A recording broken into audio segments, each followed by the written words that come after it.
සාර පරිසර බලවේගවල පුතේ අපිට තියෙන්නේ තාක්ෂණික පරිසරය ගැන කතා කරන්නේ. ඒතර ඕකේ අපි ටිකක් එහෙම මෙහෙම කතා කරා මම කිව්වා මේක එහෙම ටක් ගාලා කතා කරලා ඉවර කරන්න පුළුවන් පරිසර සාධකයක් නෙවෙයි තාක්ෂණය කියලා කියන්නේ. රටේ තාක්ෂණය කියන එක ලෝකේ තාක්ෂණය කියන එක දවසින් දවස මොහොතින් මොහොත වෙනස් වෙනවා. ඒ වෙනස් වෙන තාක්ෂණයත් එක්ක අපි අපේ ව්‍යාපාරය කරගෙන යන්න ඕනේ. ඒක තමයි තාක්ෂණික පරිසරයේ බලපානවා කියලා කියන්නේ. ඒ බලපෑම් කොයි විදිහට දෙන්නේ කියලා අපි උපසාධක ගත්තා. එකක් තමයි නව සොයා ගැනීම අනිවාර්යෙන් ව්‍යාපාර වලට බලපානවා. නව සොයා ගැනීම කියන්නේ තාක්ෂණය. භාණ්ඩ යල්පැනීම. භාණ්ඩ ටක් ගාලා පරණ වෙනවා. පරණ වෙනවා කියන්නේ සවුත්තු වෙනව නෙවෙයි. අර යල්පැනීමකට ලක් වෙනවා. ඇයි ඉතින් අලුතෙන් එන්න තිබ්බේවට අපි කියන්නේ පරණ ඒවා කියලානේ. ඕක දැන් පරණ මොඩල් එක දැන් අලුත් එක ඇවිල්ලා තියෙන්නේ එහෙමනේ කියන්නේ. ඊළඟට සංනිවේදන තාක්ෂණය අද වෙනකොට විප්ලවීය වෙනසක් ඇති කරලා තියෙනවා ව්‍යාපාරික ශේෂ්ත්‍රය. මේ අය මේ අන්තර්ජාලය කියන එක පරිගණක තාක්ෂණය කියන්නේ. ව්‍යාපාරවල හැමදේම පරිගණක තාක්ෂණයත් එක්ක කරන්න යොමු වෙලා තියෙනවා. ඒකට අනුගත වෙන්න ඕනිය. දැන් අපේ මේ අධ්‍යාපන කටයුතු පවා ඔන්ලයින් ක්‍රමයකට තමයි දැන් යන්නේ. අනිත් එක දැන් මට අද කතා කරපු ගොඩාක් ළමයි අහපු දේ තමයි සර් ඔන්ලයින් පන්තිය දිගටම කරනවාද කියලා. ඒවෙන් තේරෙන්නේ ළමයි මේ ඔන්ලයින් පන්තියේ ඉන්න තමයි බලාපොරොත්තු. ඉතින් අපි එතෙන්ට යනවා දැන් ඒ කියන්නේ. අර පන්තිගේ යුගය කෙටි කාලයක් ඇතුළත ඉවර වෙනවා. පොත් දෙහිකුත් අරගෙන අර පොඩි නෑලි බම්කුවක් උඩ වාඩි වෙලා ඒගත කරපු ජීවිතේ ඉක්මනට ඉවර වෙනවා. මොකද ළමයිම අහනවා කියන්නේ දැන් වෙනද ළමයි අහන්නේ කවද්ද සාමාන්‍ය පන්ති පටන් ගන්න කියලා. දැන් ළමයි අහනවා දිගටම ඔන්ලයින් කරනව නේද කියලා. ඒක තමයි මම තීරණය කරලා තියෙන්නේ දිගටම ඔන්ලයින් පන්තිය කරනවා සාමාන්‍ය පන්ති කරා ඔන්ලයින් පන්තියක් කරනවා. අපි එතෙන්ට එනවා. කාලෙකදී මෙතෙන්ට එන්න හිටියේ කොරෝනා හින්දා අපි ඉක්මවුණා. තව අවුරුදු ගානකදී අපි කොහොමත් මේ ඔන්ලයින් ක්‍රම වලට සම්පූර්ණයෙන් අනුගත වෙන තත්ත්වයක් තමයි තිබ්බේ. හැමදේම ටික අනුගත වෙනවා.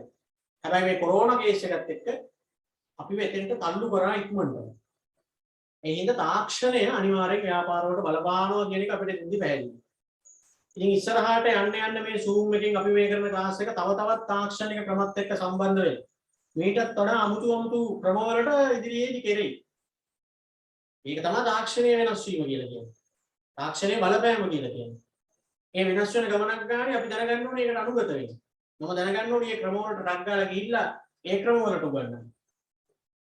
නැත්තම් මම පරණ මොඩල් එකකට කරන ගුරුවරයෙක් වෙනවා. අලුත් ක්‍රම එනකොට මාත් ඒවට යන්න වෙනවා. එතකොට අන්න බලන්න මම ව්‍යාපාරිකයෙක් හැටියට මට බලපානවා.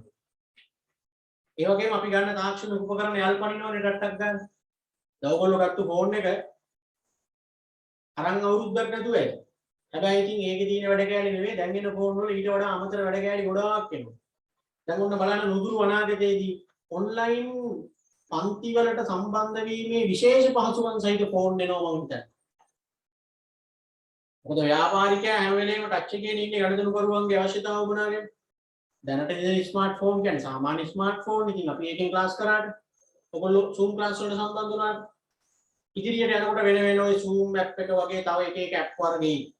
ෆෝන් වල අමුතු ගැජට් කෑලි එයි. ඉගෙන ගන්නකොට ඒවා යූස් කරන්න පුළුවන් වෙන්නේ.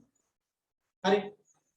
දැන් ඉස්සර අපි ෆෝන් එකක් ගන්නකොට බෑක් කවර් එකක් ගත්තා ටෙම්පර්ඩ් ග්ලාස් එකක් ගහගත්තා ඔය ටිකනේ. දැන් ෆෝන් එකක් ගන්න යනකොට අනිවාර්යෙන් ට්‍රයිපොඩ් එකක් ගන්න. මේකට වෙබ් කැම් එහෙමත් දැන් ඕන ගන්න. ඉදිරියේදී ෆෝන් නේ වෙබ් කැම් මනම් එහෙම වෙනම දැන් ඔය ඉන්නේ කැමරා 3 තියෙන එක 4 තියෙන එක සෙල්ෆි කැම් ඔහොම ආවේ. ඒ වගේ එයි ඉතින්. ඉගෙන ගැනීමේ කටයුතු වලට වෙනම කැම් එකක් ෆෝන් එකේ. ඒ සඳහා වෙනම ඇප් එකක් ෆෝන් එකේ වෙනවා.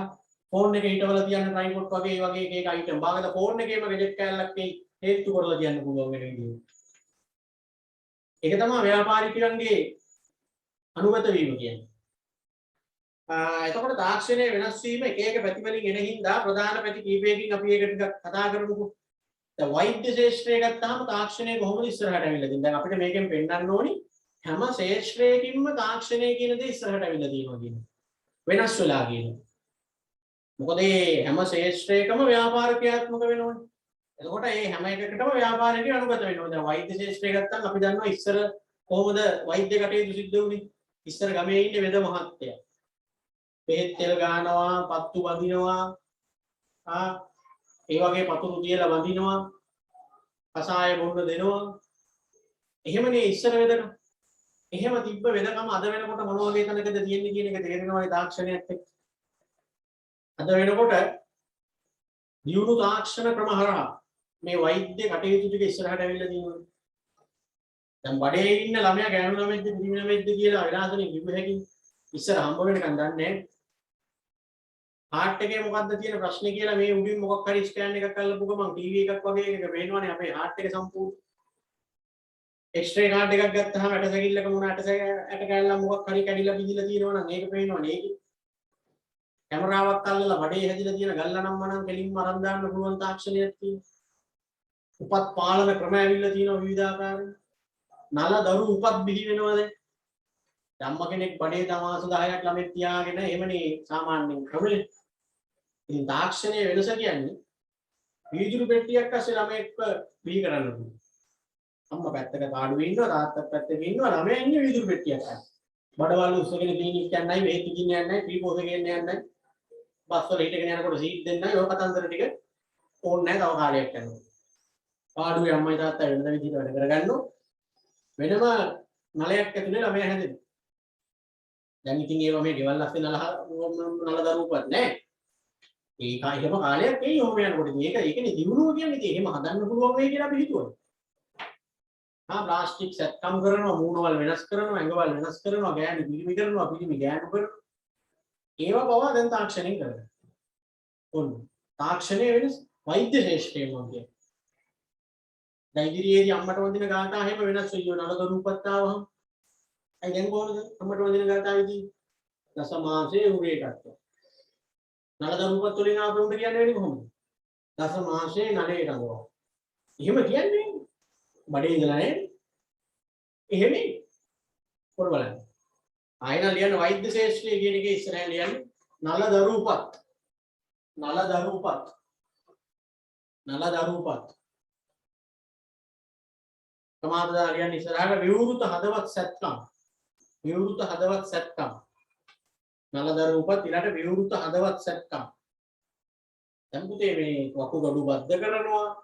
हार्ट अटैक ආවම බයිපාස් කරනවා කියලා එහෙන් මෙහෙන් වැල් ක්ලියර් කරනවා වාහන සර්විස් කරනවා වගේ දැන් පහුගිය දවස්වල මම දැක්ක දාලා තියෙන මේ වකුගඩු ජාවාරම කියන්නේ වකුගඩු හොරකම් කරනවා මේ මාන වැඩේනේ වකුගඩු හොරකම් කරනවා අර සාක්කුවේ තියෙන පර්ස් එක ගන්නවා වගේ වකුගඩු වරගෙන එතකොට ඔතන අපිට බලන්න තියෙන්නේ මොකේ ලියුමද මේ වෙන්නේ හොරකමේ ලියුම නෙවෙයි තාක්ෂණයේ ලියුම අපෝ වකුගඩු කියලා කියන්නේ මේ පිටට පේන දෙයක් කියන්නේ. පර්ස් එක ගන්න ෆෝන් එක ගන්න වගේ ගන්න පුළුවන් දෙයක්. නෑ මේ උදේට ගිය එක වකුගඩු දෙක දී වකුගඩු දෙක එකක් දීලා ඉන්නේ. ලක්ෂ දෙක ගන්න වකුගඩු වරගෙන. එක වකුගඩුවකට ලක්ෂ දෙක. උදේ පාන්දර පයින් ගිය එක අවසනකොට බයිසිකලයක් අරගෙන. බලනකොට වකුගඩක් දීලා. එහෙමනේ දැන්. ඔන්න ජාවාරම් කරන තත්ත්වයක් ඇවිල්ලා ඇඟේ කෑලි ඇතුලේ තියෙන කෑලි.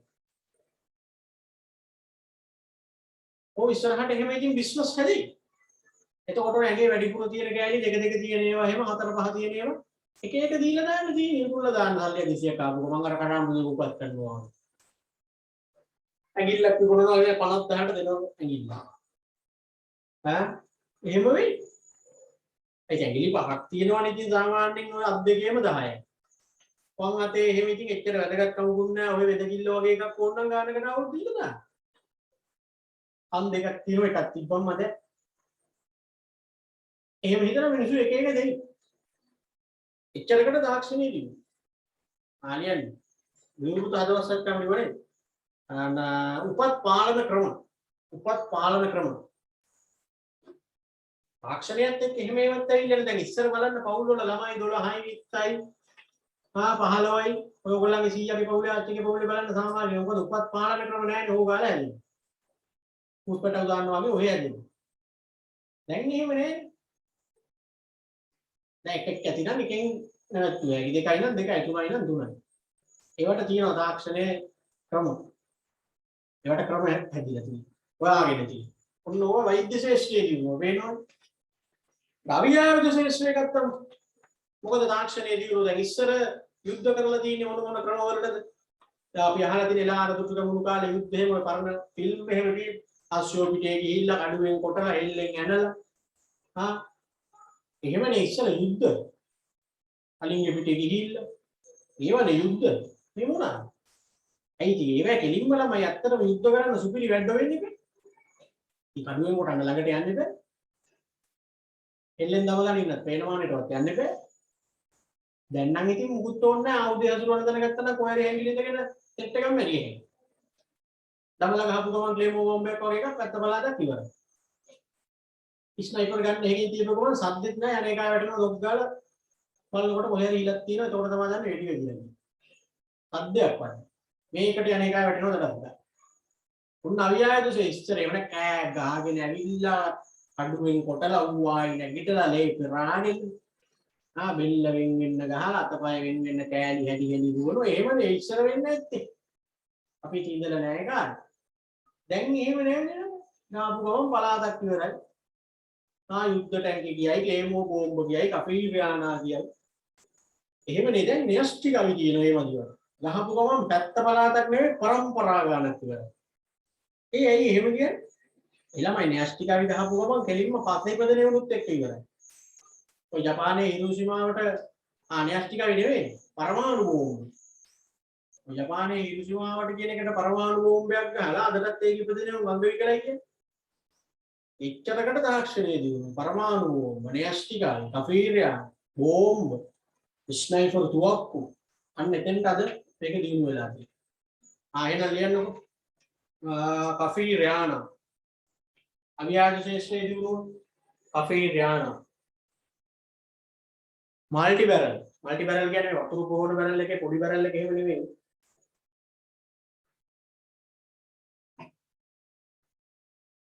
මල්ටි බැරල් පරමාණු බෝම්බ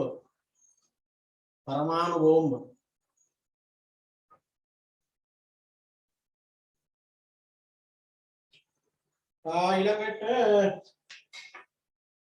ප්‍රවාහන ශේෂ්ත්‍රය ගත්තාම කොහොමද ඉස්සර ප්‍රවාහන කටයුතුයි දැනුයි ඉස්සර ඉතින් අලින්ගේ පිටේ යනවා අශ්ව කරත්තවල ගොන් කරත්තවල එහෙම නැත්නම් පයින් එක්ක දෝලාවෙන් එහෙමනේ එහෙම තිබ්බ ප්‍රවාහනේ දැන් වෙනකොට මොකද විශාල නැව් විශාල ගුවන් යාන ඉලෙක්ට්‍රොනික උපාංග සහිත විවිධාකාරයේ වාහන උන්න වෙනස හරිනේ ඩ්‍රයිවර් නැතුව යන වාහන එහෙමනේ තාක්ෂණය වෙනස් වෙනකොට ප්‍රවාහනේ ආපු හැටි ඉස්සරහට පේනවනේ ආලියන් එහෙනම් විශාල නැව් සහ ගුවන් යාන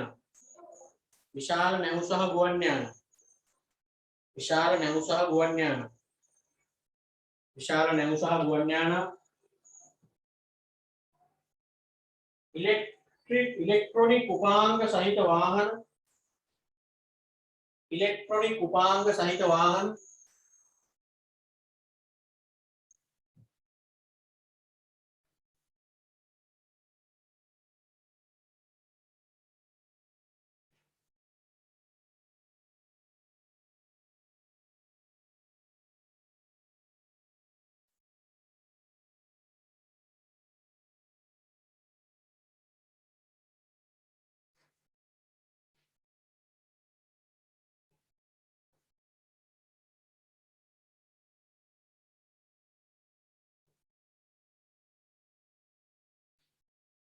හරි ඊළඟට සංනිවේදන ශේෂ්ත්‍රයට ගන්නකො සංනිවේදන ශේෂ්ත්‍රය ගත්තාම මොකද තත්ත්වය ඉස්සර මිනිස්සු පණිවිඩ බුමාරු කරගත්ත විදිහයි දැන් විදිහයි ගත්තාම ඉස්සර ඉතින් ඔය දුනු වීතරවලම් වල යවනවලු කුරුල්ලන්ගේ ගැට ගහලා යවනවලු සංදේශ කියලා දුම් ගහලා සංනිවේදනය දෙනවලු ඌ කියන ඕවගේම නේ ඉස්සර දැන් ඉතින් දන්නවනේ ඊමේල් ෆැක්ස් ඒ ඔක්කොටම වඩා දැන් ගෙලින්ම අන්තර්ජාලය හරහා WhatsApp කියයි ඊමෝ කියයි Viber කියයි Facebook කියයි මේ වෙන්නේ දැන් සංනිවේදන කටයුතු ගොඩක් කරගන්න බලන්න අපි කෝල් එකක්වත් ගන්න නැහැ නේ ළමයි දැන් හදිස්සියකට මිනිස්සු ඒකත් දැන් ටිකක් පරණ වෙලා කෝල් ගන්නවා කියන්නේ WhatsApp එකට ගා දානවා එහෙම නැත්නම් ඔය Zoom meeting ගන්නවා එහෙමනේ දැන් වැඩේ යන්නේ එහෙනම් ලියන්නේ ඒකේ ජංගම දුරකථන ලොකු විප්ලවයක් වුණානේ සංනිවේදනයේ තුල ජංගම දුරකථන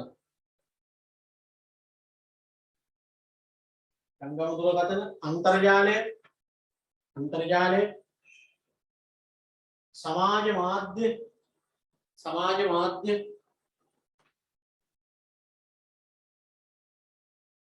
සමාජ මාධ්‍ය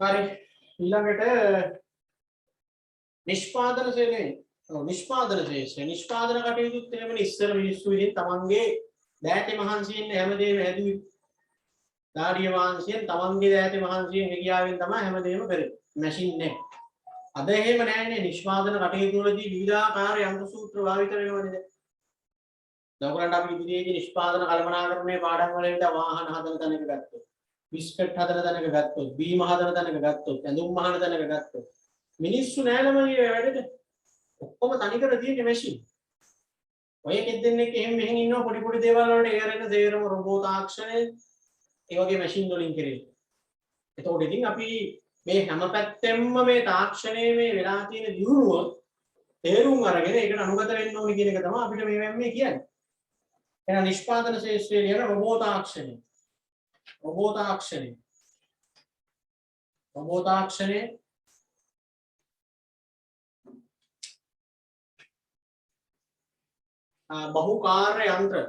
බහුකාර්ය යන්ත්‍ර එක මැෂින් එකෙන් වැඩ ගොඩක් කරගන්න පුළුවන් බහුකාර්ය යන්ත්‍ර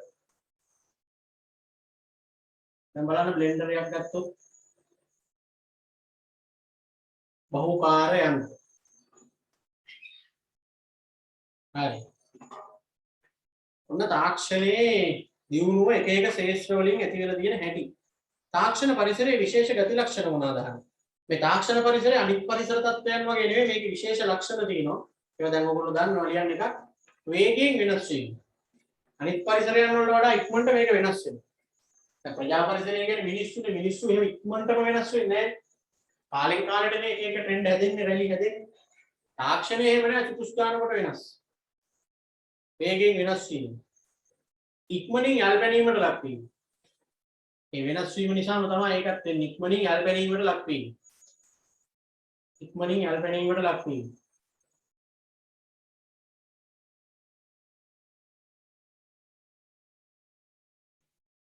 ඍජුවම ව්‍යාපාරවලට අභියෝගයක් වීම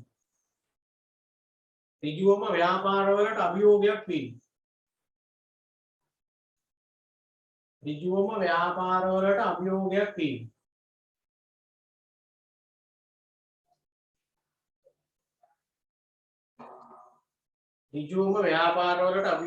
වීම හරි මේවා නම් කටපාඩම් කරන්න එපා නිකන් අපි කියවගෙන යන්න එතකොට මේවා මතක තියාගන්න පුළුවන් හිතලා ලියන්නත් පුළුවන් නව තාක්ෂණයේ භාවිතයෙන් ව්‍යාපාර වලට ලැබෙන ප්‍රතිලාභ මොනවාද දැන් මේ අලුත් තාක්ෂණයත් එක්ක වැඩ කරන්න ගියාම ව්‍යාපාර වලට තියෙන වාසි මොනවාද කියලා බලන්න මොනවාද වාසි කියලා නිෂ්පාදනය හා කාර්යක්ෂමතාවයේ වර්ධනය වෙනවා මේ වචන වලට බය වෙන්න එපා පුතේ කාර්යක්ෂමතාවයේ වර්ධනය වෙනවා කියන්නේ අපතයම් අඩු වෙනවා කියන්නේ අඩු යදවුමකින් උපරිම නිමවුමක් ගන්න පුළුවන් තාක්ෂණයත් එක්ක වැඩ කරනකොට තේරෙනවද එමකුවන් තේරෙන්නේ නැත්නම් මෙහෙම හිතන්නකෝ දවල්ලන්ගේ අම්මා මාළුවට දාන්න පොල් මිරි කරනවා කිරි පොල් මිරි කරනකොට අතින් අම්මගේ තියෙන හයිය හැටියට එපා ඔක කිරි ටික ගන්න ඊට වඩා ගන්න බෑ බ්ලෙන්ඩරේට දාලා ගත්තොත් ඕකෙන් දෙන්න පුළුවන් උපරිම කිරි ටික අරන් දෙනවා ඒකයි උඩ අර ටුක්ටක්වත් අපතේ යන්නේ තාක්ෂණයෙන් යනවා වැඩේ කරනවා දැන් හැමදේම එහෙම නෑනේ තාක්ෂණයෙන් නෑනේ මැෂින් වලින් නේ කරන්නේ දැන් කඩක් හදන්න නම් ඉස්සර අම්මලා වංගෙඩි එක දාගෙන ওই ටික කොටලා මිලි කරලා ඉස්මාරගෙන කන්දි ගාලා එහෙම නේ හද දැන් එහෙම ඕනේ නෑනේ බ්ලෙන්ඩරේට දාපු ගමන් ගන්න පුළුවන් උපරිම සාරය එකෙන් අරන් දෙනවා දැන් ගෙදර වත්තු වල කොටමත් බලන්නකො රයිස් කුකර් එකට දාලා ස්විච් එක දැම්මහම පොඩි වෙලාවක් ඇතුළත ඒක ඉදෙනවා බින්දර දදා පිඹ අලු නාගෙන දැලි නාගෙන දඟලන්න ඕනේ නෑ ඒකනේ කාර්යක්ෂමයි ඉක්මනට කරනවා අපතේ යන්නෙම නෑ තාක්ෂණයෙන් කරනකොට එහෙමයි හැම දෙයකම දැන් තාක්ෂණයේ තියෙනවනේ නිෂ්පාදන කටයුතු වලදී දැන් ලීරන මිනිස්සෙක් ගන්න ඉස්සර ඔයගොල්ලෝ දැකලා නැති වෙද්දි තමයි අපි පොඩි කාලේ නම් අපි දැකලා තියෙනවා පලංචිය කියලා තියෙනවා ගම්වල පලංචියක් බඳගෙන ලීරනවා දෙන්නෙක් එක්ක වෙන තනි ලී කොටයක් දාගෙන එක්කෙනෙක් යට ඉන්නවා අනිත් එක්කෙනා ඒක උඩ ඉන්නවා ඔය එක ලී කොටයක් ඉතින් සතියක් තිස්සේ විතර උදේට ගන්න ඕනේ අයි මිනිස්සු දෙන්නගේ හයියට බෑ ගන්න දාඩිය බරාගෙන ඉන්නවා දැන් ලීරණ මිනිස්සු කියලා කට්ටිය බලන්තියක් එහෙම දැකලවත් නැහැ නේ ඔයගොල්ලෝ. අය යවනේ යන්ත්‍ර සූත්‍ර. චේන්සෝ එකකින් හින් අල්ලපු ගමන් කොටයක් නෙවෙයි කැලයක්ම ඉර ගන්න පුළුවන් අවශ්‍යයි. පොඩි දී කැලලක්වත් අපතේ යන්නේ ගන්න පුළුවන් උපරිම දී කැලල දක්වා ගන්න. හැම අතිම කාර්යක්ෂමයි අපතේ යන්නේ. දුම් මහන්න ගියත් එහෙම. අමුතු තාක්ෂණික උපකරණ ඇවිල්ලා ඒවෙන් ටක් ගාලා වැඩේ කියලා. හරි. අන්න. නවෝත්පාදන භාවිත කරන්න පුළුවන් වෙලා තියෙනවා. තාක්ෂණයේ තව වාසියක්. නවෝත්පාදන කියන්නේ අලුත් දේවල් කියන්නේ.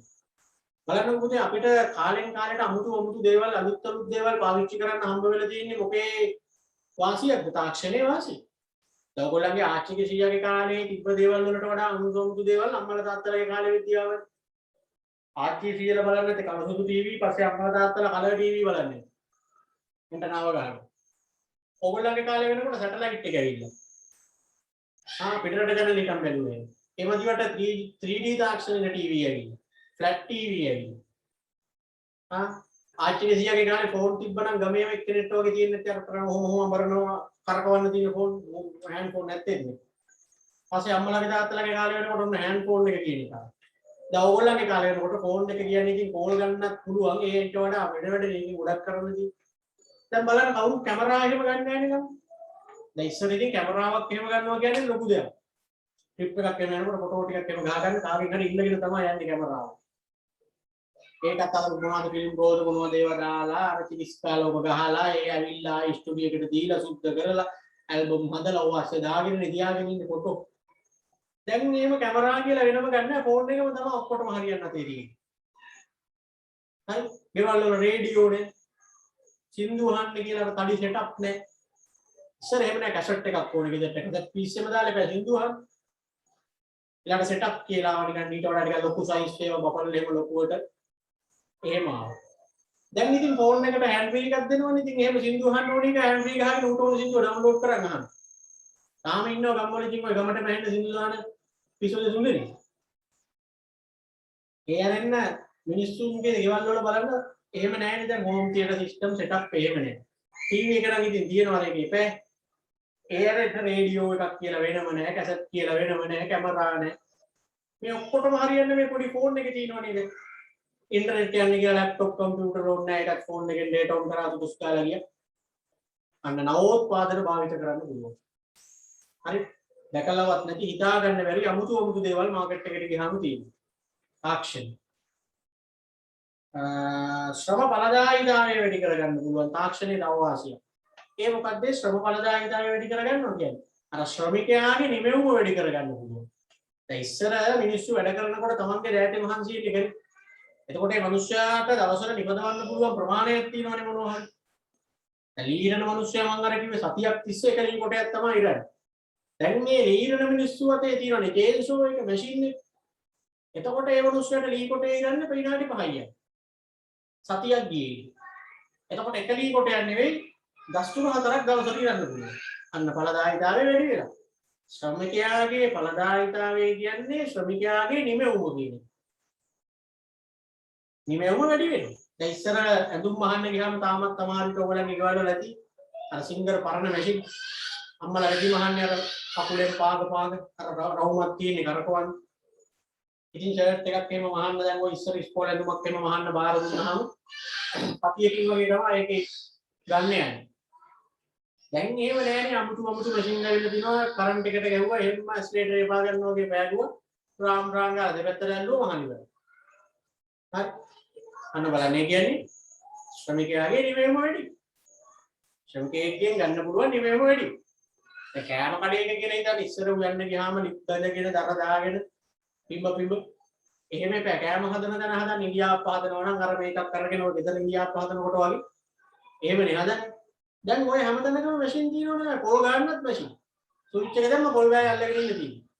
චුටුස් ගාලා ගෑවිලි ඉවරයි දන්නේ නැති වුණොත් එහෙම අල්ලත් එක ගෑවෙනවා. ඉන්දියාප්ප කිව්වහම ගෙලින් ඉන්දියාප්ප එකපාර 100ක්. චුටුස් ගාලා දාන්න. අනම්මනම් අඹරන්න කුඩු කරන්න ගෙලින් බ්ලෙන්ඩර් එකට දැම්ම ස්විච් එක දැම්මා. පත්තු වෙන නම් ආල් දැම්ම උතුර තිබ්බ ස්විච් එක දැම්මා. හැම එකටම මැෂින් තියෙනවා. එතකොට ඵලදායීතාවය වැඩි නිමෙවුමක් නැත්තේ. ශ්‍රම පිරිවැය අවම කරගන්න පුළුවන්. ඒ කියන්නේ ශ්‍රමය වෙනුවෙන් අපි මේ කතා කරන්නේ ව්‍යාපාර වල තියෙන වාසිය. මේ ව්‍යාපාර වල තියෙන තව වාසියක් තමයි ශ්‍රම පිරිවැය. ශ්‍රම පිරිවැය කියන්නේ පුතේ අපි මේ ශ්‍රමය කියන සම්පත ලබා ගැනීමේදී කරන වියදම. අපේ ව්‍යාපාර කටයුතු වලට අපි ශ්‍රමය ලබා ගන්නවා නම් අනිත් පැත්තට ගෙවන්න ඕනි දේ මොකද්ද? වැටුප්නේ. දැන් මේ තාක්ෂණය ආවෙන් උනේ ශ්‍රමය ඕනේ නැහැ නේ වැඩි. ඔය නිෂ්පාදන කටයුත්තක් වෙන තැනක් ගත්තාම මිනිස්සුන්ට වඩා වැඩිපුර වැඩ කරන්නේ මැෂින්. බිස්කට් හදන තැන්වල, වාහන හදන තැන්වල, බීම හදන තැන්වල. එතකොට ඉතින් මිනිස්සුන්ට පරිදිදී ඕනවට වඩා මිනිස්සු තියාගන්න ඕනේ නැහැ. මැෂින් ගේන්න මිනිස්සුන්ට තියෙන ජොබ් අඩු වෙනවා. ශ්‍රමය වෙනුවෙන් දරන පිළිවෙල අඩු වෙනවා. ඒක සමාජීය වශයෙන් ගත්තොත් අවාසියක්, ව්‍යාපාරිකයට වාසියයි. දැන් බලන්න සිකුරුටුලට එහෙම වැඩ ගෑනේ දැන් එච්චර CCTV එහෙම ආවට පස්සේ දොර අරින්න වහන්න සිකුරුටුල ඉන්නවා සමහර තැන්වල ඒකත් ඕනේ නැහැ දැන් ගෙලින්ම ළඟට යනකොට අරන දොරවල් තියෙනවා. ඔය ලොකු හොටෙල් වල හොස්පිටල් වල එහෙම රෙදි කඩවල අපි ළඟට යනකොට දොර ඇරෙනවා. එතකොට CCTV හයි කරලා තිබ්බහම මුරකාරයෝ අනම්මනම් එහෙම ඕනේ නැහැ. ඔය බලන්නකො ටවුන් එකේ ඕනෙම කඩවල කඩේ. නිකන් වීදුරු දොරවල් දාලා වහලා තියෙනවා. ඉස්සර එහෙම නෑනේ යකඩ දොරවල් දාගෙන දන්වැල් දාලා බල්ලු තියාගෙන මුරකාරයෝ දුතුන් දෙනා රැණි වෙනකන් ඇහැරගෙන අය මොකු පයින්නු. දැන් එහෙම නෑ. දැන් මිනිස්සුන්ට වැඩනේ. කොහොම නැෂි. ව්‍යාපාරවල ආරක්ෂිත උපකරණ සවිකිරීම තුලින් අවදාන අයක තමයි එතනත් ඒ කියන්නේ. ව්‍යාපාරවල තියෙන තව වාසියක් නේද එතකොට? අවදානම් අඩුවිනේ ගොඩක් දැන්. කඩයක් වුණා පොඩි සිල්වර කඩයක් වුණා CCTV තියෙනවා. රැට හුරු පනිනවට අමතරව කඩේට ඇවිල්ලා මිනිස්සු බඩු හොරකම් කරගෙන යනවා එහෙම දාගෙන යනවා. කඩේ වැඩ කරන්නේ උන් හොරකම් කරනවා. එහෙම ගොඩක් වෙන්න පුළුවන්. දැන් ඔක්කොටම හරියන්න CCTV දිනනවා අයිතිකාරයාට ගෙදරට වෙලා ෆෝන් එකෙන් බලාගෙන ඉන්න තියෙනවා. කඩේ උන් හරියට වැඩ කරනවද හොරකම් කරනවද පිටින් හොරු වෙනවද ඔක්කොම බලාගත්තා ඉතින්. ඔරු වයින්ෝ ඉතින්. පැනට වැඩක් නැහැ නේ ළම. හොරා හොරකම් කරගෙන ගෙදරට යනකොට හොරාගේ ගෙදර ටීවී එකේ වෙන්න බඩු ඉන්න හොරාව වෙන්නනවා. අන්න ළමයි කියන අන්න තාත්තා වෙන්නනවා ටීවී එකේ.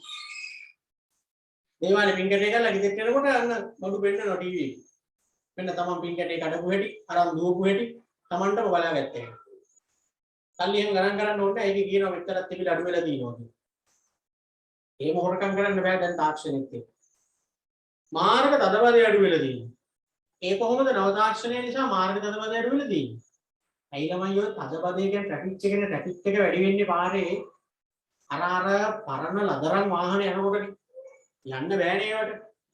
ගියර් එක දාලා ෆස්ට් එකේ ගෙමින් සැරේ ගිහිල්ලා සෙකන්ඩ් එකට දාලා ඔහොම යන්තම් දුක්ක් හයියෙන් යන තත්ත්වයක් ගන්න වෙන වෙලාවක් යනවා. ඉතින් බ්ලොක් වෙන්නේ පාර ඕවේ. දැනටමත් බලන්න පාරවල් බ්ලොක් වෙන්නේ අර දිග කන්ටේනර් නමන යන්න ගත්තාම. ආම පාරේ යනවනේ පරණ වාහන. ඕකක් යන්න ගත්තාම යා ගන්නත් බෑ අනිත් ඒවා ඉස්සර කරන්නත් බෑ. ඉතින් ඔහේ ට්‍රැෆික්. අලුතෙන් එන වාහනත් එක්ක මොකද ට්‍රැෆික් එක අඩුයිනේ. මේ නවත්තනවා සුදුස්කාලා අයියන්. ගියර් දැමිලි අනම්මනම් සිග්නල් දැමිලි ඔක්කොම ඔටෝනේදී. ඔය වාගගෙන ඉන්නේදී. පිකප් මේ දැන් එන වාහන ටක් ගන්න. පාරවල් ලොක් වෙන අඩු. නවවදා සම්පාදනයේ පුළුල් වීම. හරි ඔය වගේ හතරක් විතර නිකන් ඉතින් ඔයාට හිතන ලියන්නත් පුළුවන් මොනවාද ඔය නව තාක්ෂණය භාවිත කිරීමෙන් ව්‍යාපාර වලට ලැබෙන වාසි ප්‍රතිලාභ. හරි. ඊළඟට දැන් තාක්ෂණය ওই විදිහට අපි සුන්දර විදිහට වාසිසහගත විදිහට කතා කරාට තාක්ෂණය නිසා ඇති වෙන අවාසිසහගත තත්ත්වයනුත් නැත්තේ නෑ තියෙන්නේ. තාක්ෂණයෙන් ඇති වෙන අවාසිසහගත තත්ත්වයනුත් තියෙනවා. බලන්න තාක්ෂණයෙන් හින්දා වෙච්ච අවාසිය මොකද්ද කියන්නේ? පුහුණු ශ්‍රම භාවිතය අඩු වුණා. අන්න අද වෙලා තියෙන ව්‍යාපාර වල ලොකු අවාසියක් තියෙනවා. මේ තාක්ෂණික උපකරණ ආවයන් උනේ ළමයි අර පුහුණු ශ්‍රමය නෑ ගොඩක් ව්‍යාපාරවල. දැන් ඉස්සර නම් මොකක් හරි වැඩකට ගන්නකොට ඒ වැඩේ හොඳට පුරුදු පුහුණු වෙච්ච එකෙක් වෙන්නේ ගන්න ඕනේ. අපි හිතමු කඩේක කැෂියර් ජොබ් එකකට කාව හරි ගන්නවා කියලා. එතකොට ගණන් ලියන්න එකතු කරන්න අඩු කරන්න ඒවා පුළුවන් වෙන්නේ බෑ අනිවාර්යයෙන්. දැන් එහෙම ඕනේ නෑනේ තාක්ෂණික උපකරණ නේ දැන් තියෙන්නේ. එතකොට ඒ උපකරණය හසුරවන්න දැනගත්තම නැති. දැන් කඩේක කැෂියර් එකේ ජොබ් එක කරන්න පුළුවන් නේ. එකතු කරන්න අඩු කරන්න දන්නේ නැති එකට බැරිද? පුළුවන්. වාණ්ඩේ ගන්නවා අර බාකෝඩ් එකට අල්ලනවා චීට් දාලා. එතකොට ගානල් ලිස්ට් එක ගන්නට මෙච්චරයි කියලා වැටෙනවා. කස්ටමර් රුපියල් 5000ක් දෙනවා නම් 5000යි කියලා ගැහුවා. ඉතුරු සල්ලි ගාන කීයද කියලා ඒකෙම වැටෙනවා. ගණන් කරලා දෙන්න ඉතින් සල්ලි ගණන් කරලා දැනගත්තා නේද? ඉතින් එතකොට පුහුණුවක් නැහැ ඒ කියන්නේ වැඩ කරන අයට ගොඩක්. වැඩේ කරාට තියරිය දන්නේ. ඒකයි වෙලා තියෙන්නේ. දැන් වාහන පදින හැමෝටම මේ වර්තමානයේදී ඩ්‍රයිවිං බෑනේ නෝ. ලයිසන් තියෙනවා. ඩ්‍රයිවිං ඉස්සර ඩ්‍රයිවර් කෙනෙක් කිව්වහම මේ දැන් අපි වගේ ඩ්‍රයිවර්ලා නෙවෙයි. අපිත් ඉතින් අපේ වාහනේ අරගෙන යනවා. අපි වගේ නෙවෙයි ඉස්සර ඩ්‍රයිවර්ලා කිව්වහම. ඒක ලොකු අමාරු බාර දూరు රාජකාරියක්. ඒකනේ පරණ ඩ්‍රයිවර්ලාගේ ගතිය තාම තියෙන්නේ. වාහනේ කොහෙන් හරි සද්දයක් ආවත් මිනිහ දන්නවා කොයි කැලේද මේ කේස් එක කියලා. අපි ඉතින් එහෙම නැහැ. ඉතින් අපිට පුළුවන් අපේ වාහනේ අරගෙන. ඇයි ඉතින් වාහනේ වැඩි හරියක් ඒවා ලොටෝ නෙවෙයි. අපිට කරන්න දෙයක් නැහැ. යන්තම් පොඩ්ඩක් එහෙම අරක කරකෝ ගන්න දැනගත්තා නම් ඉතින් බ්‍රේක් එකයි ඇස්ලෙටරේ පාරද. තර පරණ ඩ්‍රයිවර් කෙනෙක් එක්ක ගත්තාම දැන් ඉන්න අය හරියට ඩ්‍රයිවිං දන්නේ නැහැ කියන්නේ. දැන් ඉස්සර ඒ පරණ ඩ්‍රයිවර්ලා ළමයි මොන වාහනේ දුන්නත් සුදුසු කරලා අරන් යනවා. අපිට අපි පදින වාහනේ යන හදිසියකට යාළුවෙක් එකක් ඉල්ල ගත්තත් අරගෙන යන්න බෑ ටිකක් දුර යනවා. පුරුදු වෙන්න. තේරෙන්නේ නැහැ වැඩි ටික. අර උණුසුම දින බලන්නකො අවුරුදු 80 60 60 70 ඩ්‍රයිවර්ලා. වෑන් එකක් නම් වෑන් එකක් තරන් යනවා, කාර් එකක් දුන්නොත් ඒකක් තරන් යනවා, ලොරියක් දුන්නොත් ඒකක් තරන් යනවා, බස් එකක් දුන්නොත් ඒකක් තරන් යනවා. අපිට එහෙම බෑනේ. දැන් අපි මේ වාහනේ පැද්දයි කියලා පෞසරයක් වගේ එකක් දුන්නොත් එහෙම පැද්ද හැකියි. එහෙම තේරෙන්නේ නැහැ නේ අපිට. ඒකයි කියන්නේ හැමතැනම ඕකයි වෙලා තියෙන්නේ. පුහුණු ශ්‍රමය නේ. වැඩ දන්නේ. වැඩේ කරන්න දන්නවා. වැඩේ තියරිය දන්නේ. දැන් උයන්න ගියාම ඕගොල්ලන්ගේ ආච්චි දන්න විදිහට උයන්න ඕගොල්ලෝ දන්නේ. ඔය ගමේ වයසක ආච්චි කෙනෙක් ගත්තාම ඕනි කෑම જાතියක් හදනවනේ ළමයි. ඒ මිනිස්සු කියන කෑම ඒකනේ මහාට රහ. ඔය අනම්මනම් උපකරණ මුකුත් ඇත්තෙත් නැහැ. දරලිපේ උයන්නේ. පොළොස් මාළුව නම් පොළොස් මාළුව, වැව් මාළුව නම් වැව් මාළුව, දඩමස් නම් දඩමස්, කොස් මාළුව නම් කොස් මාළුව, පරිප්පු නම් පරිප්පු ඕන එකක් හදන්න. දැන් ඉන්න කෙල්ලෝ දන්නේ නැහැ නේ එහෙම උයන්නේ. උන් දන්නවා පරිප්පුයි බතුයි. බත් එක ඉතින් අර ආල් ටික තියලා රයිස් කුකර් එකට ගහන්න පරිප්පු ඉතින් ඒකත් සමහරට හරියට දන්නේ නැහැ. අර ගමේ වයසක ආච්චි දන්න තරම් උයන්නේ ඕගොල්ලෝ දන්නේ නැහැ. ඔය කෑම ජාති තුන හතරක් හදාගන්න දන්නවා. ඔම්ලට් එකක් දාගන්න දන්නවා. බාගෙන ඒක දන්නේ නැහැ. තම්බන්න නම් දන්නවා පිටර. තම්බන්න ඉතින් දැනගන්න දෙයක් නැහැ. වතුර දාලා ලිපේ තියන විදි පපඩම් බදින්න දන්නවා. ඔය තමයි දැන් ඉන්නේ කෙල්ලෝ දන්න කෑම. ඉස්සර එහෙම නැහැ. ආච්චි කෙනෙක් ගත්තාම බලන්න ඕන එකක් හදනවනේ මාර විදියට රහයි. කියන්න දන්නේ නැහැ. මොකද උපකරණ වලින් උයන්නේ කියන්නේ. ඒ උපකරණ හසුරවන්නේදී වෙන්නේ මොකද්ද කියලා දන්නේ නැහැ. ස්විච් දාන්න විතරේදී ඔන්න ඔෆ් කරන්නේදී ඔන්න පුහුණු ශ්‍රමයනේ. බැංකුව වල වැඩ කරනවා. කොමර්ස් කරලත් නැහැ සමහර. ඔය කවුන්ටරේ වැඩ කරන එකෙන් අහන්න ඕනේ ඒ වෙනකොට මොකද්ද කරේ කියලා. සමහර වෙන්න කොමර්ස් කරලා නැහැ. එතකොට උන් කොහොමද හරවැර එහෙම දන්නේ? ඉදිරියට ගෙන යන දේශය පහළට ගෙන යන දේශයක ඒව කොමර්ස් කරලා ළමයි ඉගෙන ගන්න. ඒව ඉගෙන ගන්න ඕනේ නැහැ ළමයි ජොබ් කරන්නේ. ඒකයි මම අර කලින් කිව්වේ ලංකාවේ අධ්‍යාපන ක්‍රමය මෙලොව තේරුම් නැහැ කිව්වේ. ඕගොල්ලෝ දැන් ඔය A level වලදී ඔය ටික ඉගෙන ගන්න ඉතින් A level විභාගෙට විතරයි. ජොබ් එකක් කරන්න ගිය දැන ඕනේ. මැෂින් එක දෙනවා සිස්ටම් එකේ මාස 3ක් විතර සිස්ටම් එක ට්‍රේනින් කරනවා. ඔහේ ඉතින් එන්ටර් කර කර ඕකේ කර කර එස් කර කර ඉන්නේ ඉන්නේ. මේක හරද කරන්න වැරද කරන්න එක කල්පනා කරන්න ඕනේ. නෑ ඉතින් ගාන දැම්ම එස් කරා එන්ටර් කරා නෙස් කරා ඔය ටික කර කර ඉන්නේ ඉතින්. තියරිය දන්නේ හැබැයි වැඩේ දන්නේ. මේක වෙන්නේ මොකද්ද මේකට දාලා තියරිය කියලා දන්නේ. ඒක ඉතින් ව්‍යාපාරවලදී අවාසියක් හැටියට තමයි දීලා තියෙන්නේ. මොකද තියරිය දන්නේ වැඩේ කරන්න දන්නවා එච්චර. ඒ කියන්නේ වැඩේ කරන්න දන්නවා කියන්නේ මැෂින් එක හසුරවන්න දන්නවා. දැන් බලන්න මේෂන් පාස් කෙනෙක් කරන වැඩ වලින් සමහර ගොඩක් දේවල් අපිටම කර හැකි නේද?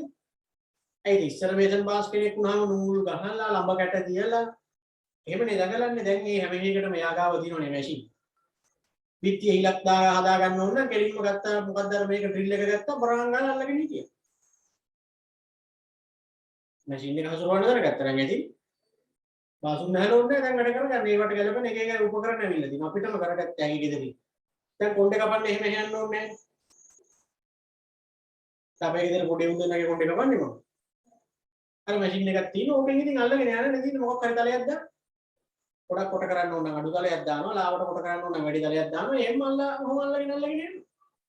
එහෙම නෑනේ කොණ්ඩේ කපනවා කිව්වහම කතුරෙන් අර මේක තියලා පනාව තියලා ඉස්සර එහෙම. පුහුණු ශ්‍රමය නෙවෙයි. අපි කොණ්ඩේ කපන්න දන්නේ. හැබැයි අපි කොණ්ඩේ කපනවා. ගණන් එකතු කරන්න දන්නේ. හැබැයි කැසියරේ ඩ්‍රයිවිං දන්නේ නැහැ හරියට හැබැයි වාහනේ අරන් යනවා පාර. උයන්න දන්නේ නැහැ හැබැයි ගෙදර ඉතින් ගන්නේ. ඒ මොකද හැම දෙයකටම උපකරණ ඇවිල්ලා තියෙනවා. උපකරණය හසුරවන්න ඉගෙන ගන්න. ඒක අවාසියක් පුහුණු ශ්‍රමයේ. අනවශ්‍ය තරගයක් ඇති වෙලා තියෙනවා. අන්න ඒකත් මේකේ අවාසියක්. ඕන් නැති තරගයක්. මොකද පුතේ දැන් මේ වෙලාවේ ගොඩක් වෙලාවට බිස්නස් වලදී ගේම ගහන්නේ ඉස්සරහට යන්නේ දියුණු වෙන්නේ ව්‍යාපාරය වෙනුවෙන් මහන්සි වෙලා ව්‍යාපාරික දැනුම පාවිච්චි කරලා වැඩ කරන එකට වඩා මේ අලුත් තාක්ෂණයට සෙට් වෙන්න පුළුවන් වෙන්නේ. අපි මොකක් හරි දෙයක් අමාරුවෙන් කරනකොට ඒකට ගැලපෙන මොකක් හරි උපකරණයක් ගෙනල්ලා ඊට වඩා අනුවට එකක් එහා පැත්තේ කරනවා. ඒතකොට අපේ දැනට මිනිස්සු වෙන්නේ අතෙන්ද අන්න බලන්න. තාක්ෂණයත් එක්ක ඕන් නැති තරගයක් ඇති වෙලා තියෙනවා. අනවශ්‍ය තරගයක්. හරි. ඊළඟට මූලික පිළිවෙල වැඩි තාක්ෂණයේ අවශ්‍යයක් ඒ. ඒ තාක්ෂණය හොඳයි. වැඩි තාක්ෂණික උපකරණ රාමයන් ටික අයි කරලා වැඩේ කරන් යනකොට හොඳට කරගෙන ගිය හැටි. ප්‍රශ්නේ තියෙන්නේ මේ මූලික පිළිවෙල වැඩි. මේ මැෂින් නම්බර් ටික ගෙනහල්ලා හයි කරගන්න ලොකු වේදමක් යනවා. යන්තු සූත්‍රය යල්පනිනවා. ඒකත් අවශ්‍යයක්. ඉතින් ඒ පරණ වෙනවනේ එකක් ගන්න. යල්පනිනවා කියන්නේ සෞත්තු වෙනවා කියන එක නෙමෙයි. පරණ වෙනවා. ඒ අලුත් මැෂින් එනකොට අරක පරණ එක වෙනවනේ. ඉස්සෙල්ලා මම කිව්වේ මේක වෙනවා. පරිසර දූෂණයට හේතු වී තාක්ෂණික උපකරණ වලින් පිට වෙන ශබ්දය, ධූම, තෙල් මේ තමයි පරිසර දූෂණයට ගොඩක් හේතු වෙලා තියෙන්නේ. සේවකයන් අතර ඇති වෙන අන්‍යෝන්‍ය බැඳීම අඩු වීම නිසා රැකියා තෘප්තිය හීන වීම. දැන් ජොබ් කරන තැනක් ගත්තහම අතීතයේදී නම් මිනිස්සු නෙලමයි කතා බහ කරගෙන එතන රස්සාව කරන තැන වැඩ කරන්නේ. දැන් මේ තාක්ෂණයේ එන්න මිනිස්සු අතර තියෙන බැඳීම එන්න මක් වේගෙන යනවා. අඩු වේගෙන ගිහිල්ලා තියෙනවා. ජොබ් එක කරන්න ගියා කිව්වට එක ස්ටාෆ් එකේ ඉන්න එහා පැත්තේ ඉන්න එකා එක්කවත් කතා කරන්න වෙලාවක් නැහැ. සහ කතා කරන්න ඕමනාවක් නැහැ. ඒ ඉතින් අපිට මැෂින් එකක් දීලා තියෙනවා. ඒකේ වැඩ ටික කරන්න නෙමෙයි. දැන් මිනිස්සු කතා බහ කරලා අපේ වැඩේ කරලා මෙයාට දෙනවා. හරි ඔක කුරුල්ලවා මෙයාට දෙන්න. එහෙම කතා කරනවා. අපි ඉස්සර ඉස්කෝලේ යන කාලේ පන්ති යන කාලේ අන්තන් ගුරුවරයා හිට මෙහෙට වෙනකන් ඉඳලා අපි කයිය ගහන එකනේ කරන්නේ. ඕෆ් පීරියඩ් එකක් හම්බුනොත් ඔය කොල්ලෝ ඉතින් ආව කෙල්ලෝ එහෙම තැන් වල ඔබදුපෝ කියවනු. කොල්ලෝ ඉතින් ඔයල් සෙට් කරලා සින්දු කියනවා එක්ක මොකක් හරි කුරුවරපයක් කියෝ ඉන්න ඕනේ කරන්නේ අපි. දැන් ඉන්නේ බලන්න මොකද කරන්නේ කියලා පොඩ්ඩක් එහෙම වෙනකොට. දැන් ක්ලාස් එකේ එහෙම ඉන්ටර්වල් එහෙම දීලා මම ආයි ක්ලාස් එකට එනකොට උදේ පාන්දර ක්ලාස් එකට එනකොට ළමයින්ගේ ස්වරූපය කොහොමද? අතන මෙතන පොඩි ගිහිල්ලා කතා කර ඉන්නේ. දැන් හතර පහ දෙනා එක්ක එකට එකතු වෙලා ඔහොම එබීගෙන ඉන්නවා ෆෝන් එකකට. එක්ක එක එක තනි ඔහොම කර ඉන්න පාඩුවේ. මේ ළඟින් යන්න දන්නේ නැහැ. මම වෙලාවට නිකන් ඔය තට්ටු කරගෙන නැත්නම් එතකොට තමයි බලන්නේ ආයෙවිල්ලා. ඒ මිනිස්සු කතා කරන්නේ නැහැ නේද? ෆෝන් එකේ තමයි ඉන්නේ. එක ගෙදර ඉන්න මිනිස්සු කතා බහ කරන්නේ නැහැ නේද? ඕලගේ ගෙදර ස්වභාවය බලන්න. තාත්තා වයසයි නම් මොන ටීවී බල ඇති. අක්කත් ෆෝන් එකේ, මල්ලිත් ෆෝන් එකේ, අයියත් ෆෝන් එකේ, නංගිත් මොකක් හරි එකේ. තාපොඩි එකක් කියනවනම් මූත් ෆෝන් එකක් වහගෙන ගේමක් ගහනවා. ඔය කන මොන වෙලාවට විතර මිනිස්සු පොඩ්ඩක් එහෙම මේ බත් කන්නේ නැද්ද කියලා එමහන්. ඕගොල්ලෝ එහෙම නිකන් ගෙදර ඉන්නවා අර කුලී බෝඩින් කාර්යෝ වගේ. ගෙදර කුලියට ඉන්නේ උන්වා. අහල පහල වුණත් දන්නේ නැහැ ඕගොල්ලෝ වගේ ළමයි ගෙදර ඉන්නවා. ලියුම් එහෙම බෙදන්න ආවම පස්සේ තකල් පියුම් අහනවනේ අහල පහල ගන්න වලින් මේ නම තියෙන ළමයා කොහෙද ඉන්නේ? දන්නේ මේ පැත්තේ එහෙම ළමෙන් නෑ. ඒ කියන්නේ අහල පහල මිනිස්සුවත් දන්නේ නැහැ ඕගොල්ලෝගේ ගෙදර ඕගොල්ලෝ වගේ එකෙක් ඉන්නවා. අයි මිනිස්සෙක් ආවට ගෙන් එළියට එන්නේ. අහල පහල විනී එක කතා කරන්නේ. අහල පහල ගෙදරකට යන්නේ. ඔයාගේ වැඩේ තනිකර ෆෝන් එකේ එක්ක කම්පියුටර් එක්ක ටීවී. මිනිස්සු අතර බැඳීමක් නෑ. මිනිස්සෙක් ආවහන් ගෙන් එළියට එන්නේ නැත්නම් ඔයාගේ හැදිච්ච කමට නෙමෙයි. ඔයා කාමරේ ෆෝන් එකේ. ගෙදර මිනිස්සුත් එක්ක කතා කරන්නේ. කන්න කිව්වහන් දෙපාරක් තුන් පාරක් කියනකොට ගිහින් කනවා ආයේ. එහෙමනේ. දැන් බලන්න මලගියක් වුණාට මිනිස්සු මල ගෙදරට යන්නේ නැහැ. මේ දවස්වල නෑ යන්නේ. එනකොට කොහොමද දැන් ඒව අඩු වෙන්නේ එන්නේ? දැන් ඉස්සර මලගියක් කිව්වහන් නිකන් එන ලොකු සිද්ධියක්. මුළු ගමේම මිනිස්සු මල ගෙදරට ඇවිල්ලා නෑ නිදි මරාගෙන ඉස්සර වෙස්සන්තර ජාතිකේ කියනවා. පස්සේ ඉතින් ඔය අපි පොඩි කාලේ වගේ නම් මල ගෙවල වෙස්සන්තර ජාතික කිව්වේ නෑ. ඉතින් බූරු ගහනවා, ගැනමු ගහනවා. ඔබුදු පොකියෝන ඕමි ගහනවා. පිට කතා ඕන මල ගෙවල් පොඩි දොලියක් තියෙනවා. ඉතින් මල ගයක් කිව්වහම පොඩි සැනකෙලියක් වගේ තමයි. යාළුවෝ 100ක් එහෙම මැරෙනවා කියන්නේ. දැන් මලගෙවල් වලත් බලන්න මිනිස්සු නෑනේ එහෙම ඉන්නේ උණු මොකද කරන්නේ?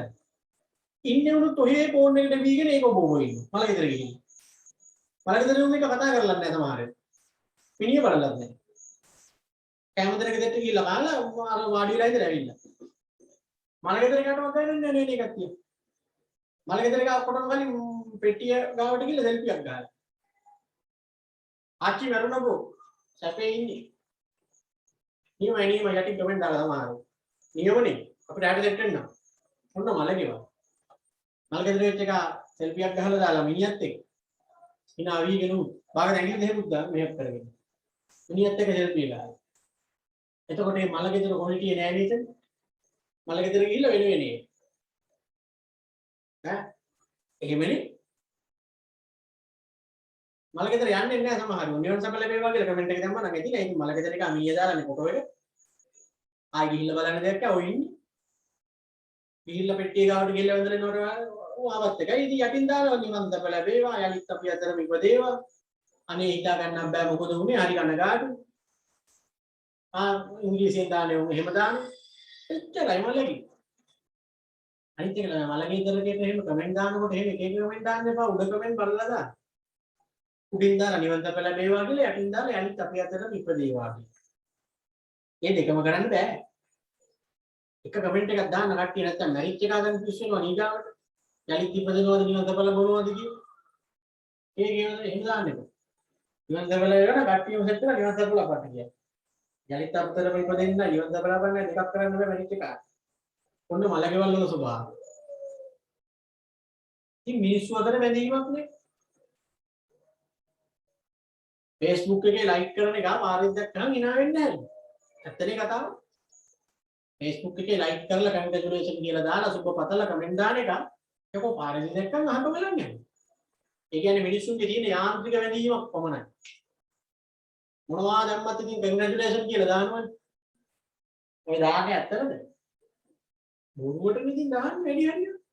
අයි අනිත් එකේ පෝස්ට් එකට ගැලපෙන්න ළමයි කමෙන්ට් කියන තීරුවට ගියාම වැටෙනවා. එතන ගන්න දාන්න ඕනි කමෙන්ට් ටයිප් කරන්න ඕනිත් නෑ.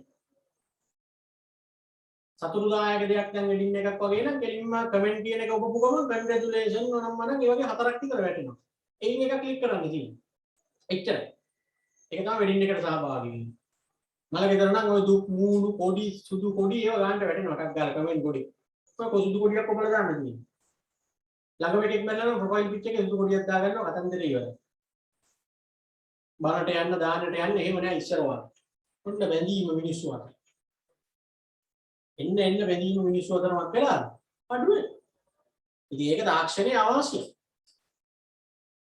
අල්ලපු ගෙදර කාට මොකවත් වුණාට මම පැත්ත ගෙදර එකා දාන්නේ. කාගේ හරි දුකක් වුණාට ඒකට ඒ සහභාගී වෙන්නේ ෆෝන් එකේ. Facebook එකෙන් විතරයි. ඒක අවශ්‍යයි. සේවකයන්ගේ නිර්මාණ ශක්තිය දීන වීම අනික තමයි ගොඩාක් මිනිස්සුන්ගේ නිර්මාණශීලීත්වය නැති වෙලා තියෙන්නේ තාක්ෂණය නිසා.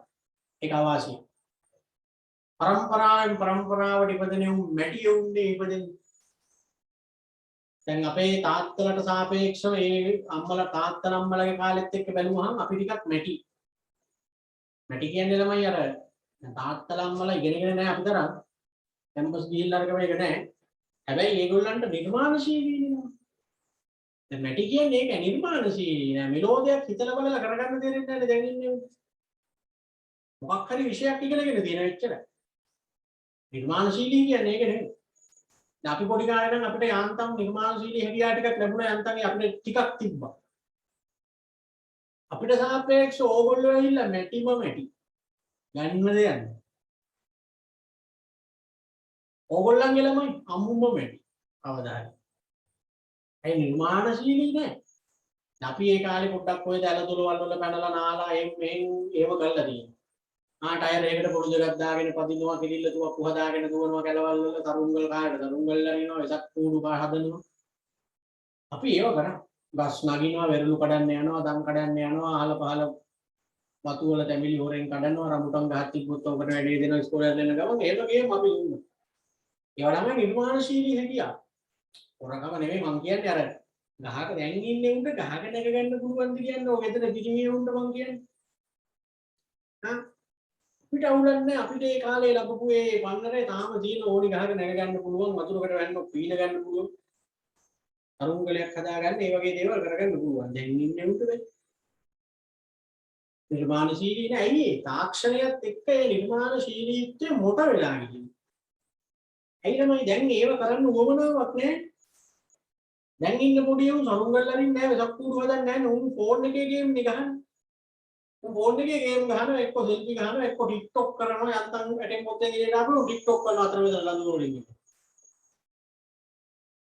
එතකොට ඔබ කොහෙද නිර්මාණශීලීත්වය? කොල්ලෙක් ගත්තාම දැන් ඉන්නේ උන්ට ගහගෙන ගන්න බෑ. දැන් මෙතන ඉන්න කොල්ලන්ගෙන් ගස් නගින්න පුළුවන් юм කවුද කියන්නේ? ගොඩක් උන්ට බෑ. ඉතින් ගෙදර පොල් ගෙඩියක් කඩා ගන්න, එහෙම නැත්නම් කොළොස් ගෙඩියක් කඩා ගන්න, කොස් ගෙඩියක් කඩා ගන්න ඉන්න ඕනි ගස් යන එකෙක් කෙනෙක්. ඒ කියන්නේ කොළඹ පැත්තේ ඉන්නේ ගස් නගිනවා, තුවානවා, මිලිබානවා ගගා එනවා සමහර වෙලාවට. එහෙම ජොබ් එකක් හැදලා තියෙන්නේ. අය ගෙදර ඉන්න පිරිමේ කාට ගස් නගින්න බැරි හින්දා. සමහර උන් ඉන්නවා ගස් නැග්ග හැකි බැහැ ගන්න. ඌසෝවල්. ඌසෝනේ කොටි දමක් උදෙන් ගස් නගින්න පුළුවන්ලු, බහින්න වෙයිලු අන්නේ වගේ. මහලට එහෙම නැගලා මොකක් හරි හදන්න ඌව බාන්න වෙන එකෙක් උන් වැක එකක් වගේ ගේනවනේ නැගපු එක අමාරුයි. ඔන්න ගස් නැග ගන්න බෑ දැන් ඉන්නේ. ගහක ගෙඩියක් කඩා ගන්න ගහකට නැග ගන්න. වහලේ මොන හරි තෙමෙනවා හදිසියෙ ඒක හදා ගන්න උඩකට නැග ගන්න බෑ. වේවුලන. සමහරුන් ගහේ භාගයක් නැගලා වේවුල වෙන්න ඌව බාන්න තව එකෙක් ඉන්නවා. ඇයි පොඩි කාලේ ඉඳලා එක එක යන්ත්‍ර සූත්‍රات එක්ක ඉඳලා ෆෝන් එකත් එක්ක ටීවී එකත් එක්ක ඉඳලා ඒ වගේ දේවල් බෑ. වෙසක් කූඩු හදන්න දෙන්නේ දැන් ඉන්න පොඩි උන්ට. ඒ පාරේ වෙසක් කූඩු තියෙන ඉක්ුණන්නේ ඒ වගේ. එක්ක බල්බ් එකක් ගෙනහලා ලෝකෙල් එනවා ලස්සන. තරුංගල හදන්න ඕනේ තරුංගල දිනනවා පාරේ යන්නේ. ඒකක් ගෙනහලා උඩාරින් දිනනවා. අනික ඒවටවත් ආස නැහැ දැන් ඉන්න පොඩි. අපි නම් ඒ කාලේ සෙරෙප්පු වලින් රෝද කපලා කරත්ත හදනවා. දැන් ඉන්න පොඩි උන්ට ඒක එන්නේ නැහැ නිර්මාණශීලීත්වය. කෙල්ලොත් එහෙම. දැන් කොල්ලෝ බලන්න කොල්ලෝ හැටියට වතුරකට වැන්නොත් පීනන්න පුළුවන් එවුන් ඉන්නවද මෙතන? නෑ. ඇයි ඉතින් එහෙම ඇල්ලකවත් ගිහිලා දොඩක ගඟක ගිහිලා නාලා කරලා ඒව කරන්නේ සවරේකේ නා. එක්ක පූල් එකකටවත් ඉතින් ගියොත් එහෙමත් එකෙක් තමයි. ඒකටත් ඉතින් ඒ ටික සල්ලි අනම්මනම් තියෙන්නේ මේ වටේ. ඉතින් හදිසියෙ වතුරකට වැන්න හම්බෑ ගඟ වතුරකටවත් අහුනොත් උයිවයි. නිර්මාණශීලී නැහැ කෙල්ලොත් එහෙම. කෙල්ලෝ වහන් උත් එහෙමයි හදිසියෙ ආයම් කැලේ ගොලේ මාළුවක් පතක් උයා ගන්නවා. පොරොස් ගෙඩියක් උයා ගන්න දෙන්නේ. මස් මාළු ටිකක් උයා ගන්න බෑ. ගලේ අඹරලා බොල් සම්බෝලයක් හදා ගන්න දෙන්නේ. කොටියක් පුච්ච ගන්න දන්නේ. ඔය එක එක අනම්මනම් YouTube එකෙන් බලාගෙන අරක මේක හදනවා ඉතින් ගන්නත් බෑ. නිර්මාණශීලී නෑ නා දැන් ඉන්න කෙල්ලන්ට මේ බ්‍රාඩ් ක්ලාස් එකේ ඉන්න කෙල්ලන්ට පුළුවන්ද? කලේ උගුලේ තියලා වතුර ගේන්න පුළුවන්ද? පුළුවන්ද? එක්ක කලේ ඉවරයි එක්ක කුඩි ඉවරයි එක්ක දෙකම ඉවරයි. වෙන එකක් ඕනේ නැහැ. ඔය ඉන්න කෙල්ලන්ට මට කියන්නේ දිගෙත් දැක්කම නාන්න පුළුවන්ද කියලා. ඒකම. ඔන්න නිර්මාණශීලී. ඒක උනේ මොකෙන්ද? තාක්ෂණයෙන්ද. තාක්ෂණයට අනුගත වෙන්න අපේ නිර්මාණශීලී හිතලා යමක් කරන්න තියෙන අවස්ථාව අපිට නැති කරලා තියෙන්නේ. තරම බැරි මරගාතේ අපි දන්නේ නැතුව හදනවා. බැරි මරගාතේ ගහින් නගින. බැරුව පීනනවා. එතකොට තමයි ඒක ඉන්නේ පුරුද්ද. දැන් තාක්ෂණය ආවන්නේ මිනිස්සුන්ට හිතලා දෙයක් කරන්නනේ. ඔක්කොම තියෙනවා. ඒතර ඕගොල්ලෝ හිතන්නේ ඕගොල්ලන්ගේ ළමයි කවදා හරි දවසක ඕගොල්ලන්ටත් වඩා මැටි ළමයි. මොකුත්ම බෑ උන් දන්නේ නැහැ. මොකක් හරි විෂයක් ගැන දන්නොත් එච්චරම තමයි. ඒක අවාසිය තාක්ෂණය. සේවා වියුක්තියට හේතු වෙයි. ඒ කියන්නේ පුතේ තාක්ෂණයේ හින්දා වෙච්ච තව අවාසියක් තමයි අර මං ඉස්සෙල්ලා කිව්වේ දැන් මේකෙදි මිනිස්සු ඕනි වෙන්නේ නැහැ කියලා වැඩවලට. ව්‍යාපාරවල කටයුතු වලට මැෂින් නේ ඕනි. මිනිස්සු ඕනි වෙන්නේ නැහැ. ඒකේ ආදීනව තමයි අවාසිය තමයි රටේ සේවා වියුක්තිය. රැකියා වියුක්තියක් ඇති වෙනවා. ජොබ් නැහැ. දැන් මිනිස්සුන්ට ජොබ් නැහැ. ඒ ජොබ් නැත්තේ මැෂින් වල ඉන්නේ වැඩ. තේදරු ගඩන්නෙත් මැෂින් එකකින් ඉන්නේ. ගෝයන් කපන්නෙත් මැෂින් එකකින් ඉන්නේ දැන්. ලී ගන්නෙත් මැෂින් එකකින්.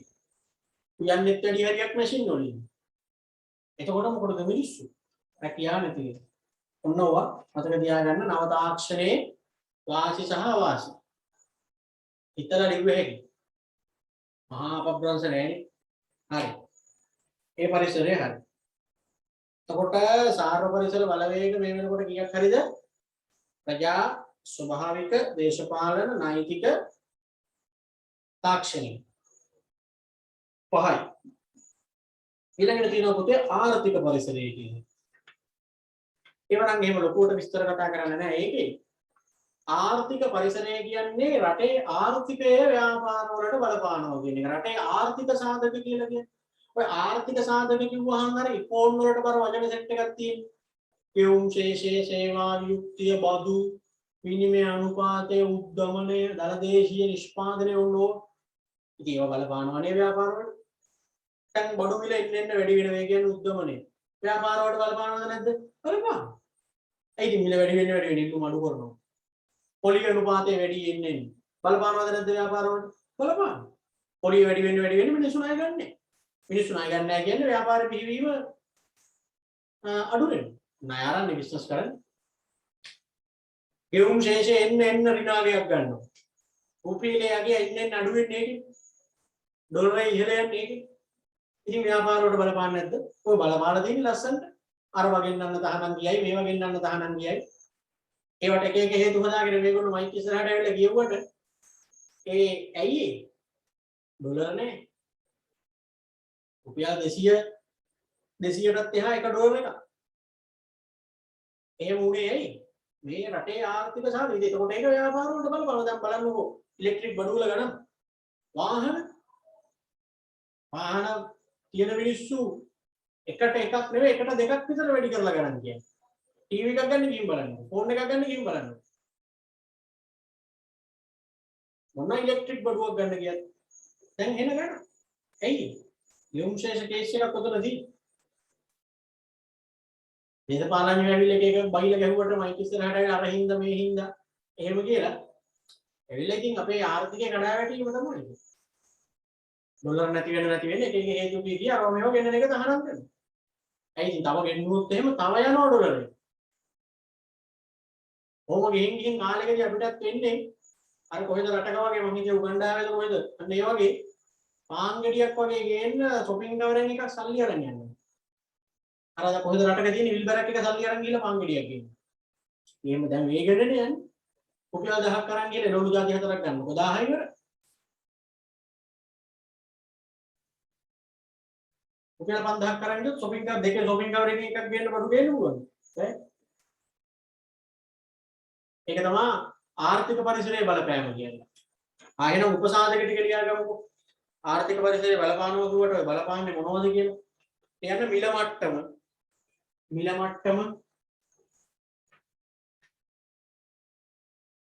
උද්දමනය. මිල මට්ටම උද්දමනය.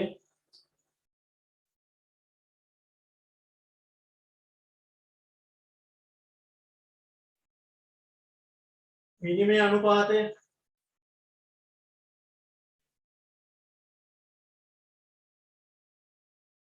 ගෙවුම් ශේෂය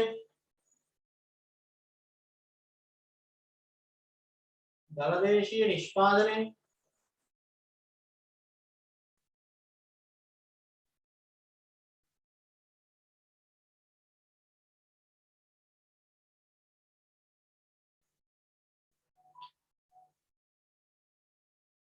බදු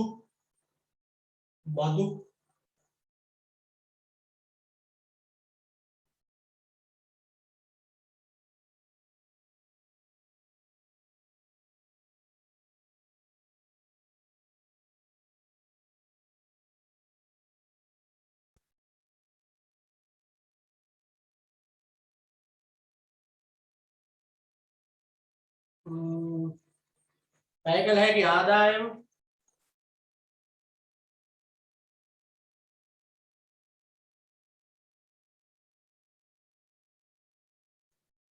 පොලි අනුපාතික එහෙම ලියුවා ධර්මයේ දැන් ඊට ඉවරයිදනේ. ඒවට කියන්නේ මොන පරිසරයේද? ආර්ථික පරිසරය. අර ඒකේ සමහර සාධක වල බලපෑම මම පොඩ්ඩක් එහා පැත්තේ දීලා තියෙනවා. දැන් පොඩ්ඩක් කියවලා බලන්න. උද්දමනය බලපාන්නේ කොයි විදිහටද කියන්නේ?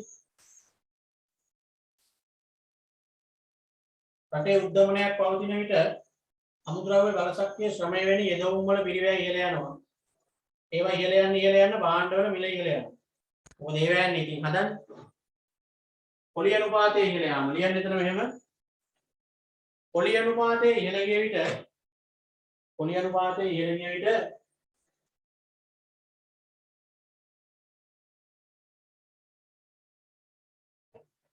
පුද්ගලයන්ගේ ණය ව්‍යාපාරවල ණය ගැනීම අඩු වේ.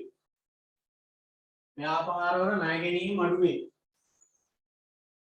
ව්‍යාපාරවල ණය ගැනීම අඩු වේ. ව්‍යාපාරවල ණය ගැනීම අඩු වේ.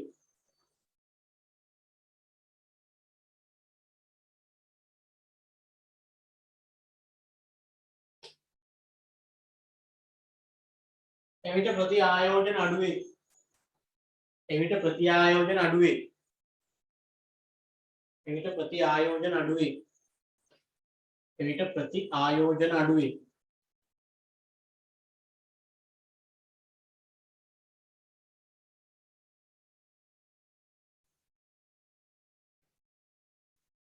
ඊළඟට දාමු මොකද්ද? බදු. යන වක්‍ර බදු නිසා භාණ්ඩ සේවාවල මිල ඉහළයයි. එවිට ඉල්ලුම අඩු වේ. වක්‍ර බදු නිසා භාණ්ඩ හා සේවාවල මිල ඉහළයයි. වක්‍ර බදු නිසා භාණ්ඩ හා සේවාවල මිල ඉහළයයි. එවිට ඉල්ලුම අඩු වේ. එවිට ඉල්ලුම අඩු වේ.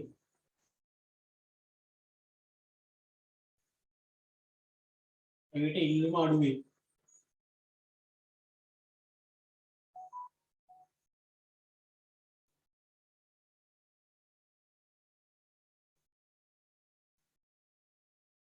ඊට විනිමය අනුපාතය.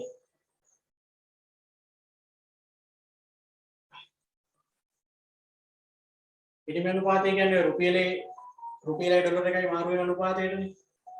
එහෙනම් විනිමය අනුපාතය අවප්‍රමාණීය වීම නිසා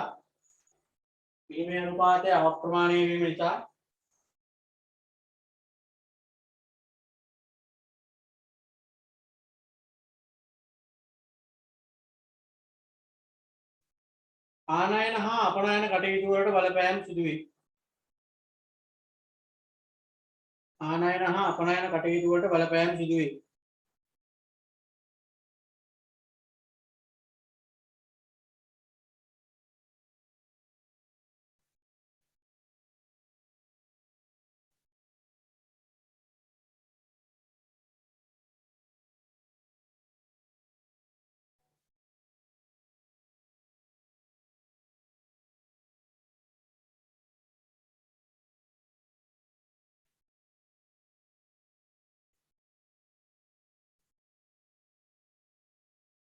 හරි.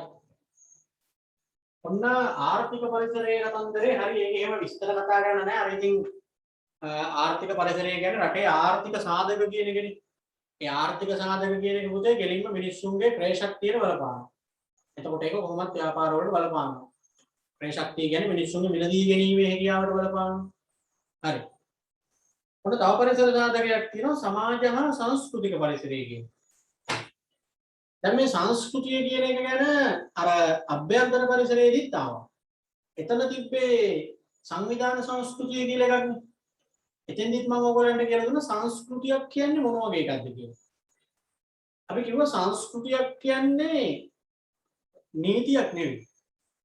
සංස්කෘතිය කියන්නේ අපි විසින්ම ඇති කරගෙන මිනිසු විසින්ම ගොඩනගාගෙන අනුගමනය කරගෙන යන ඒ වගේම ඊළඟ પરම්පරාවන් වලට බාර දෙන සිරිත් පිරිත් පුරුදු ඇදහිලි විශ්වාසයන් අන්න ඒ වගේ දේවල්. ඒවයින් තමයි සංස්කෘතියක් හැදෙන්නේ. ඉතින් රටේ ඒ වගේ දේවල් කොච්චර දිනනවද? මිනිස්සුන්ගේ විශ්වාස කොච්චර දිනනවද රටේ? මිනිස්සුන්ගේ සිරිත් පිරිත් කොච්චර දිනනවද රටේ? ඇදහිලි සාර ධර්ම කියලා දේවල්, ගුණ ධර්ම කියලා දේවල් මෙන්න මේවා ව්‍යාපාර වලට බලපානවද නැද්ද? බලපානවා. ඔයා එහෙම නිකන් මිනිස්සුන්ගේ විශ්වාසයන් මතවාද වුණාට ඒවා ව්‍යාපාර වලට කෙලින්ම බලපානවා. ඒක තමයි සමාජ හා සංස්කෘතික පරිසරය කියන්නේ. දැන් නිකන් හිතන්න සිංහල අලුත් අවුරුද්ද කියන්නේ මොකද්ද? රටේ නීතියක් දෙන්නේ. නෑනේ මිනිස්සුම හදාගත්තු දේවල් ටිකක්. මිනිස්සු විසින් ඇති කරගත්ත යම් විශ්වාසයක් සහ එහිදී අනුගමනය කරන සිරිත් පිළිත් ටිකක් නේ ඔය ඉතින්. මොකද්ද මේෂ රාශියෙන් මීන රාශියට මාරු වෙනවලු මේක සමරන්න ඕනේ කියලා. දැන් කවුද කිව්වේ අවුරුද්දට අලුත් ඇඳුම් ගන්න කියලා? රටේ නීතියක් තියනවද? කවුරුත් කිව්වේ නේ. කවුද කිව්වේ නැවුම් කිරිපත් හදන්න ඕනේ කියලා? කවුරුත් කිව්වේ නේ. කවුද කිව්වේ නෑදෑ ගෙවල් වල ගිහිල්ලා පුරාද්ද තිය වදින්න කියලා? කවුරුත් කිව්වේ නෑ රබන් ගහන්න කියලා. නොනගතේ කියලා වඩකින් ඉන්න කියලා කවුද කිව්වේ? නැකතර ඔක්කොම එකපාර එපගිනි මොලවන්න කියලා කවුද කිව්වේ? කට්ටියම එකපාර කන්න ඕනේ එක වෙලාවම කියලා කවුද? කවුරුවක් කියපුවා නෙවෙයි. ඒවා ඉතින් ඒ කියන්නේ නිර්දේශ කරලා නෑ නීතියකින්. අපේ මුතුන් මිත්තෝ කරගෙන ආපු දේවල් නේ. හේතුවක් මොකද්ද කියලා අපි දන්නේ නැහැ. අපිත් ඉතින් කරගෙන යනවා. ඒක තමයි සංස්කෘතිය කියන්නේ. එහෙමයි කියලා සංස්කෘතිය බැහැර කරන්න හොඳ නැහැ. මොකද සංස්කෘතිය කියන දේ ඕනි රටක. මිනිස්සු තුළ යම් හික්මීමක් පාලනයක් සංස්කෘතියකින් වෙනවා. ඒ කියන්නේ දැන් සිංහල අලුත් අවුරුද්දට කියලා අපි නොනගතේට බඩගින්න ඉන්නවා. ඔක්කොම එක වෙලාවෙ ඉපගිනි මොලවනවා. එක වෙලාවෙ කෑම කන ඕම ටිකක් තියෙනවනේ. ඕවැ ඇති මේ අදෘශ්‍යමාන බලවේගයක් නෑ. අපි පොඩි කාලේ එහෙම එන බයනේ හිටියෝට. නිකන් නොනගතේ වෙලාවේ කෑවොත් එහෙම මැරෙයි වගේනේ ගෙවල් වලින් කිව්වේ. මොන මුකුත් නෑ. හැබැයි ඉතින් ඒක එහෙමයි කියලා ඒක බැහැර කරන්න කියලා නෙවෙයි කියන්නේ. සංස්කෘතියක් ඕනේ ඉතින් ඒකෙත් පොඩි ගතියක් තියෙනවනේ. නොනගතේට කෑවට වෙන්නේ නෑ. අර ඒ පොඩි ක්වොලිටියක් තියෙනවනේ මුළු රටේම එක වෙලාවක ලිපිවිලි වලවලු. දැන් අවුරුද්දට කරන දේවල් සිලිත් සිලිත් ටික දිහා පොඩ්ඩක් බලන්න. ඔය ටික නොකලා කියන මුකුත් වෙන්නේ නෑ. දැන් ගිය අවුරුද්දේ ඉතිසලා අවුරුද්ද කොරෝනා ඇවිල්ලා මොකක් කරායේ? යසටි හිටිය ගෙවල් වල වෙලා. දැන් මේ පාර වෙසක් කියලා මොකද්ද තියෙන්නේ? මොකුත් දෙන්නේ නෑ. ඔය ගියේ ඉතින් වෙසක් ගියේ ලස්සන. එහෙම නෑ. අර ඉතින් අර ඒවැය තියෙනවා ළමයි මුතුන් මිත්තෝ ඒවා ඇති කරලා තියෙන්නේ. දැන් අපි එක දේවල් දැන් සංස්කෘතිය එහෙම ඉස්සරහට යන්න මොඩිෆයි වෙලා නේ යන්නේ. අපේ પરම්පරාවෙන් ඊළඟ પરම්පරාවට යනකොට සමහර ඒවා අඩු වෙලා සමහර ඒවා වැඩි වෙලා සමහර ඒවා වෙනස් වෙලා නේ යන්නේ. එහෙම තමයි දැන් ඇවිල්ලා තියෙන්නේ. ඉතින් මිනිස්සු ඔය ඉස්සර ඒ ඇති කරේ එක හේතු මත අදෘශ්‍යමාන බලවේග නෙමෙයි ඒක. ඒ කියන්නේ සාමාන්‍ය අවුරුද්දක තියෙනවනේ ළමයි අර කරන දේ චාරිත්‍ර වාරිත්‍රවල වෙන යම් කිසි පැත්තක් තියෙනවනේ. මොකද්ද වෙන යම් කිසි පැත්ත? දැන් හිතන්න සාමාන්‍යයෙන් අවුරුද්දට හැමෝම ගෙවල් වලට එනවා. ජොබ් වල ඉන්න අයයි හැමෝම ගෙවල් වලට එනවා. ඇවිල්ලා අර ගෙදර කෑම මේසයල් ඇත්ති කරලා ගෙදර හැමෝම එකට වාඩි වෙලා කන දවසක් තියෙන්නේ සමහර විට එදාට විතරයි. අවුරුද්ද කියන දේ අපි විද්‍යාත්මකව හිතලා සංස්කෘතිය කියන එක ගැන පඬිත ඩෝක් දීලා ඔබ බැහැර කරොත් වෙන්නේ ඒක අනිතියි. පැත්තකින් බැලුවොත් බොරු වැඩ තමයි. තිබ්බයි කියලා අවුලුකුත් නැහැ. නිවාඩු ලැබිලා හැමෝම ගෙදර ඇවිල්ලා වෙනදට වඩා ටිකක් ගෙවල් අස්පස් කරලා පිළිවෙලක් කරලා අර හපුටු ඇඳුම් ඇඳගෙන ඉඳලා යන්තම් අලුත් ඇඳුමක් එහෙම ගෙදර ඉන්න මිනිස්සු ඇඳිනවා එදාට. නැත්තම් ගේ අම්මෙන් ඉන්නේ අර කුස්සිය නම් ඉන්නේ පිටින් ඉන්නේ කොයි වෙන්නේ? එදාට පොඩ්ඩක් නිකන් ගෙදරට අඳින ඇඳුම් නෙවෙයි එදාට පොඩ්ඩක් නිකන් අර නිකන් පාරට අඳින එකක් ඇඳගෙන ඉන්නවනේ ගෙදරට. දැන් වෙනදා ඉතින් දන්නවනේ ගෙදරට අඳින ඇඳුම් වල ස්වභාවය මොකක්ද කියලා ඕගොල්ලෝ. පොල්ලෝ නම් යටට විතරයි. ෂර්ට් එකක් එහෙම නැහැ. කෙල්ලෝ කිසිම මොකක් හරි රැල්ලක් ඇඳගෙන ඉන්නවා එහෙමනේ. දැන් අලුත් අවුරුද්ද දවසට සාමාන්‍ය එතන තියෙන පොඩි ක්වොලිටියක් අර හැමෝම ටිකක් අලුත් ඇඳුමක් ඇඳලා. අර වැඩි හිටියෝ බලන්න යනවා බුලත් දුම් වල අරගෙන. ඕක චාරිත්‍ර වාරිත්‍ර කරන එකෙන් අර ඒ අර අපේ අර සමගිය ඒක පොඩ්ඩක් ඇති වෙනවනේ ඒ දවස් දෙක තුනට. නැත්තම් සාමාන්‍යයෙන් ඔය ඉන්න නෑදෑය වැඩ හිටියෝ ටික බලන්න යන්නේම නේ. අර අවුරුද්දට විතරයි යන්නේ. ඒක හරි තියෙනවනේ ඉතින් ඒකේ. හරි.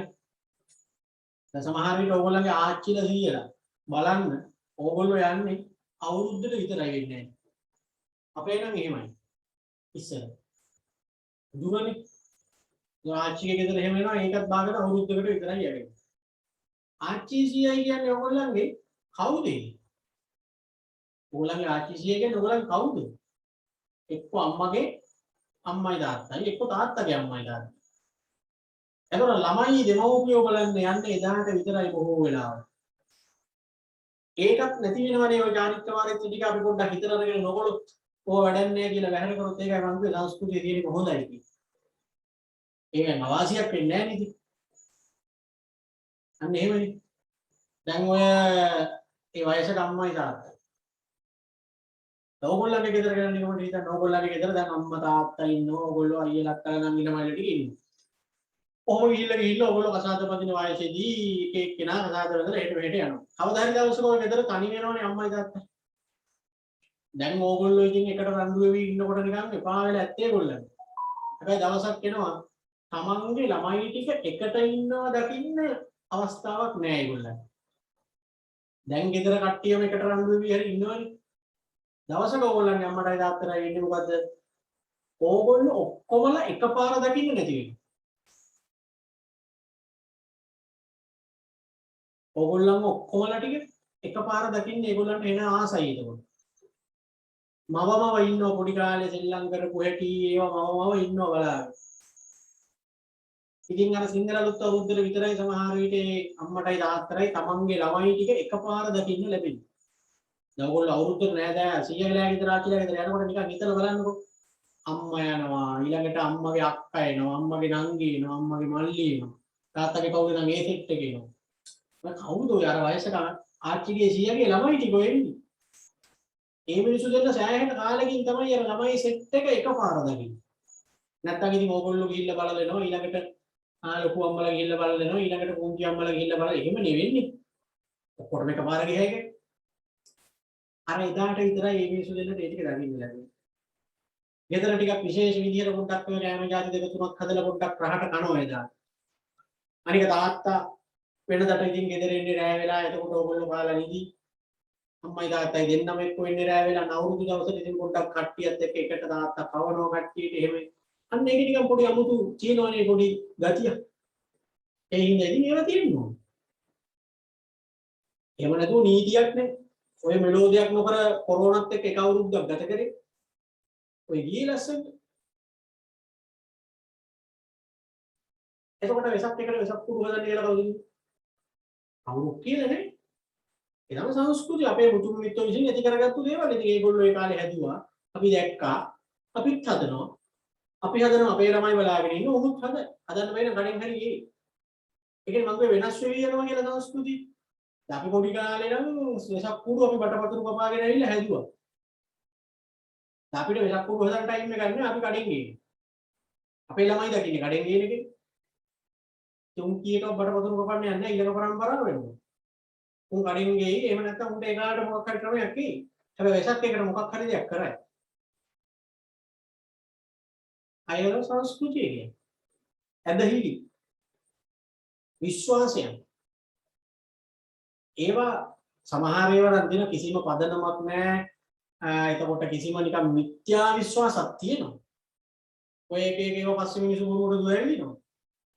ඒ ඇරෙන්න ඉතින් ඔය ගොඩාක් අපේ මිනිස්සු ඇති කරගෙන තියෙන යම් යම් සිරිත් විරිත් ව්‍යාපාර වලට බලපෑම් සිංහල අලුත් අවුරුද්ද කියන එක ව්‍යාපාර වලට බලපානවද නැද්ද? බලපානවද නැද්ද බලපාන විදිහක් කියන්නේ? දැන් කියපු දේ තේරුණා සිංහලෙන්නේ සිංහලනේ තනිකර තියෙන්නේ. මට නිකන් උදාහරණයකට සිංහල අලුත් අවුරුද්ද ව්‍යාපාර වලට බලපාන අවස්ථා දෙක තුනක් උත්තර දෙන්න.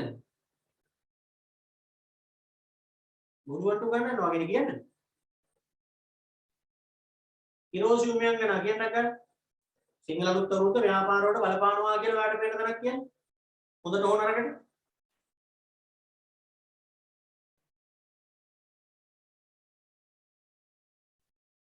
ඕ. ජනනි හර්ෂිකා කියන්නේ හංසිකාදව. අනේ මේ ගෲප් ක්ලාස් ළමයි වල ඕල් ක්ලාස් ළමයි නම් දෙකෙක්ව කතා කරන්නේ නැහැ නේද? දේවල් අහින්දගෙන.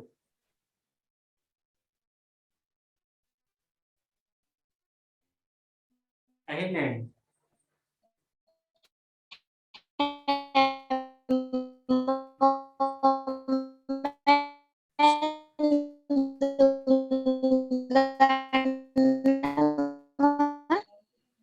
ඒක පුතේ අහුන්නේ මට සිග්නල් නැතුවයි අපි අහමු මට කියන්න සඳුන් බානුක කියන්නේ.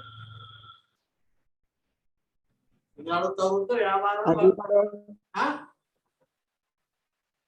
අඳුම් කඩ වලට මොනවා කරනවා? අඳුම් කඩ අඳුම් ගන්නවා හැමෝම. ඉතින් ඒකට අඳුම් කඩ වලට ඉල්ලුම වැඩි වෙනවා. රතිඤ්ඤ.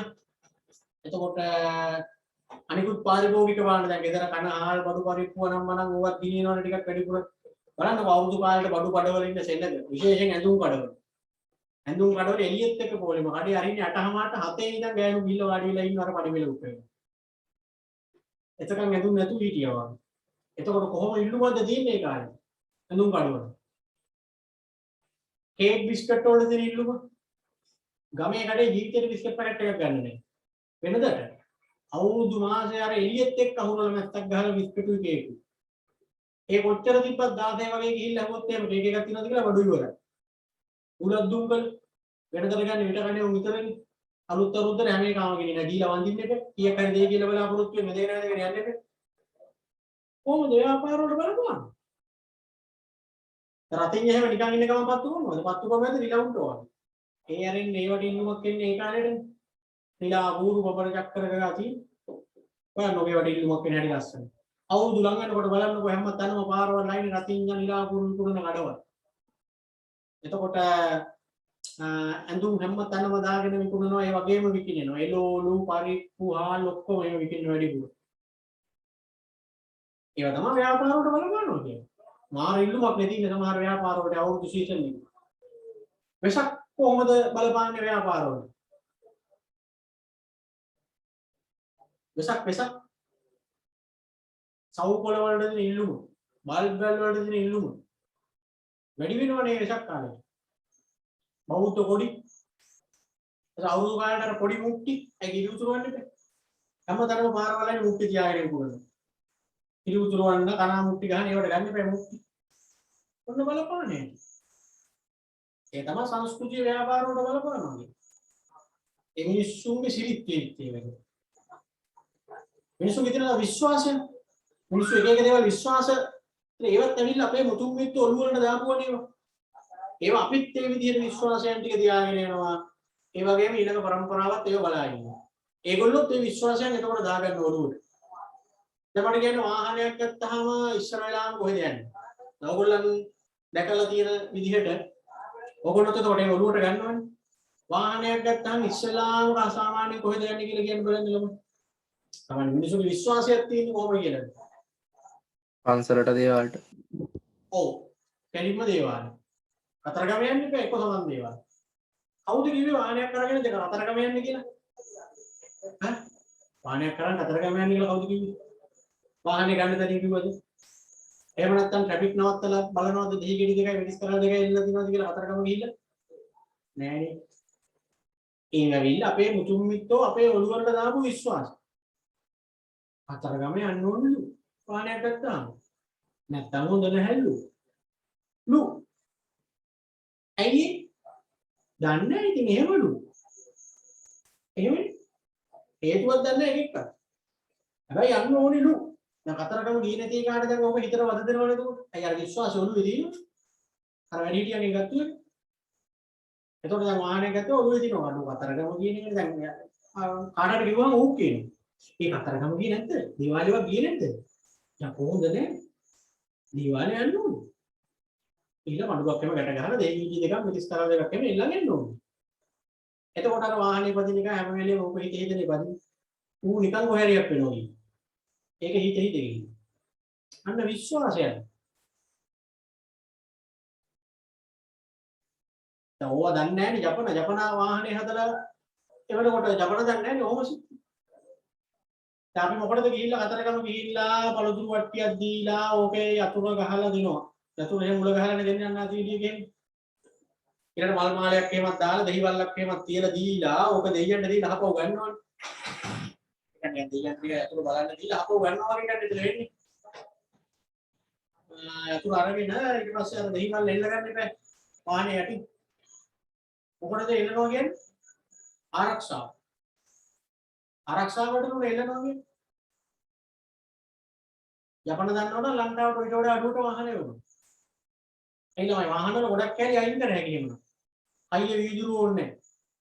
එයා බෑග් ඕනේ නැහැ. අයියේ යකඩ ඕනේ නැහැ. උන් නිකන් එහෙම රිජිපෝම් වලින් හරි ගහලා ඒවයි ලංකාවට කාලා. ඒ ලංකාවේ උන්ට ආරක්ෂාවට තියෙන දෙකේ දෙක මිනිස් කරලා දෙනවා. රුපියල් 100ක් ඒ වැඩේ. පූර්ණ ආරක්ෂාව. අවුද කිව්වෝ? විශ්වාස. අවුද දැම්මේ අපේ කණින් හිටපු අය තමයි. දැන් අපි පැත්තකින් නම් බලනකොට අපිට එහෙම පෙවුනට ওই විශ්වාස අපේ ඔළුවල තියෙනවා. දැන් මම ඔහොම කිව්වට මාත් යනවා කතරගම මේකයි මම කිව්වේ. ඇත්තට කිව්වොත් ඉතින් ඇත්තටම බොරුනේ. කතරගම ගිහිල්ලා බලන්න නිකන් පැත්තක ඉඳගෙන බලාගෙන ඉන්න කතරගම ගිහිල්ලා මොකද වෙන්නේ කියලා. අනිකර බොරුවනේ යන්නේ. වාහනේ ගිය ගමන් ඔන්න පළතුරු කඩේ කා කියනවා ටක් ගාලා මෙතනින් ගහන්න කියලා කියනවා. උඹේ කඩේ ගා වාහනේ ගහපුවම උඹේ කඩේ පළතුරු වට්ටිය ගන්නවා. කීයද පළතුරු වට්ටිය 10න් උඩ. 1000 එතනින් එහාට තියෙන්නේ. 1500ක් දීලා ගන්නවා පළතුරු වට්ටිය. ඕකේ තියෙනවා 2500ක පළතුරු. ඈ නෑනේ 150ක පළතුරුනේ හරියට බැලුවොත් 1500 වට්ටිය. බාගෙඩි දිච්ච අමුල් කේල් ලැබරියක් තියෙනවා. කාට රහයි. හම් වෙච්ච උගස් කැලක් තියෙනවා. ඇටේ වෝරුකුණේ අම ගෙඩියක් තියෙනවා. පැත්තක් වුණොත් දිරු ගෙඩියක් තියෙනවා. ඇතුලේ ලාරෝස පාට වෙච්ච කොමුඩු ගෙඩියක් තියෙනවා. බිව්වොත් වෙලි වෙන සයිස් එකේ කැමිලි ගෙඩියක් තියෙනවා පල් වෙලා ඒ තරම. ඕක අරගෙන අත් දෙකෙන්ම දිගිසෙන රෙද් දෙකකින් වහගෙන දෙහිවල්ලායි මල් මාලෙත් තියාගෙන අත් දෙකෙන් අරන් යන්නේ තලිය කර ගත්තක් බයිනවා පැඩි ටික එහෙම ගියොත්. දෙයියන්ට දෙන්න එක ගණන් අත් දෙකෙන්. අත් දෙකෙන් මෙහෙම අරන් යන්නේ. මම කියන්නේ පැත්තකින් නම් බලන් හිටියෝ කතරගම වෙන දේවල් අපිට පේන්නේ නැහැ. ශ්‍රද්ධාව කොටකට පැත්තකින් කියලා බලමු. අවිශ්වාසය වලින් අයින් කළා බලමු. ගිහිල්ලා දෙනවා කපුවට එතනින්. සෙනග වැඩි දවසට එහෙම ගෙලින්ම කපුව මොකද කරන්නේ සුදුසු කාලා ගන්නවා. යාතිකා කරන්නේ නැහැ මුකුත් නැහැ ගෙලින්ම ඉතින් එහා පැත්තේ කාට දෙනවා. ඌ කැල කැල කපලා බිමට දාලා ඉතුරු කැල ටික අපිට ආයි වට්ටිය දීලා දෙනවා. දෙයියෝ කන්න නෙවෙයි දෙයියෝ දැක්කවත් නැද්ද කොහෙද? අපි යතුරුක් ගහලානේ දෙන්නේ. ගිහිල්ලා ඊළඟට මොකද අපි කරන්නේ? අර කපලා ඉතුරු කැලි කැලි ටික දෙනවනේ අපිට. ඒ ටික අරගෙන අනිත් පැත්තෙන් එළියට ගිහිල්ලා බැම්මක් උඩ වාඩි වෙලා එන සද්දාවෙන් අට්ටික් කාලා එනවා. ඔය ටික ගන්න කතරගම යන්න ඕනේ වමනේ දාගෙන වාහන හයරකට අරගෙන. ටවුන් එකට ගියා නම් රුපියල් 500ක් අරගෙන ඔයිට වඩා පළතුරු කාලා ආවේ. හරියට බැලුවොත් ඕක නෙවෙන්නේ. ඈ අපෝ මොකක් කියන්නේ නැහැ. ඔච්චර දෙනෙක් කඩුණා තු එපා කියන්නේ නැහැ පඳුරු වල කියලා සුසු. 500 වල 10 වල ඒවා තියන්නේ නැත්තම්. දෙයියෝ සල්ලි ගන්නවා. මෙලඟදි මම දැක්ක කොහෙද මේ කතරගම තමයි දේවාලේ සල්ලි බෙදා ගන්න බැරුව කපුව දෙන්නේ ගහගෙන වෙඩි තියාගෙන. දෙයියන්ට දෙන පඳුරු. පින් කැටේ දාලා ඊළඟට දැන් ওই ටිකක් තරන් එනවා. එන්න පටන් ගත්ත වෙලේ ඉඳලා හිඟන්නවා. හිඟන්නෝ කියන්නේ නිකන් රියල් හිඟන්නෝ නෙවෙයි අමුතු විදිහේ හිඟන්නවා. සෙරප්පු බලා ගන්නවා කියලා එකෙක් හල්ලි එකතු කරනවා. වාහනේ බලා ගන්නවා කියලා තව එකෙක් ගන්නවා. නූල් විකුණනවා තව එකෙක් ගැට ගන්නවා. දෙහිවලු විකුණනවා තව එකෙක්. අතන එතනින් මැණික් ගඟේ පාන මුඩින් එනකොට තව ඩයල් එකක් ඉන්නවා පොරි විකුණනවා.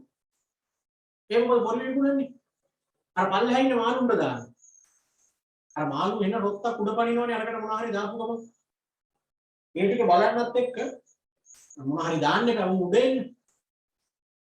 දැන් පාන් කැලිය නම් මම දානවා සමහර වෙලාවට. ඒක දැක්ක එකේ ටක් ගාලා උන් ගිහින් පොරි තියාගෙන ඉන්න එතන.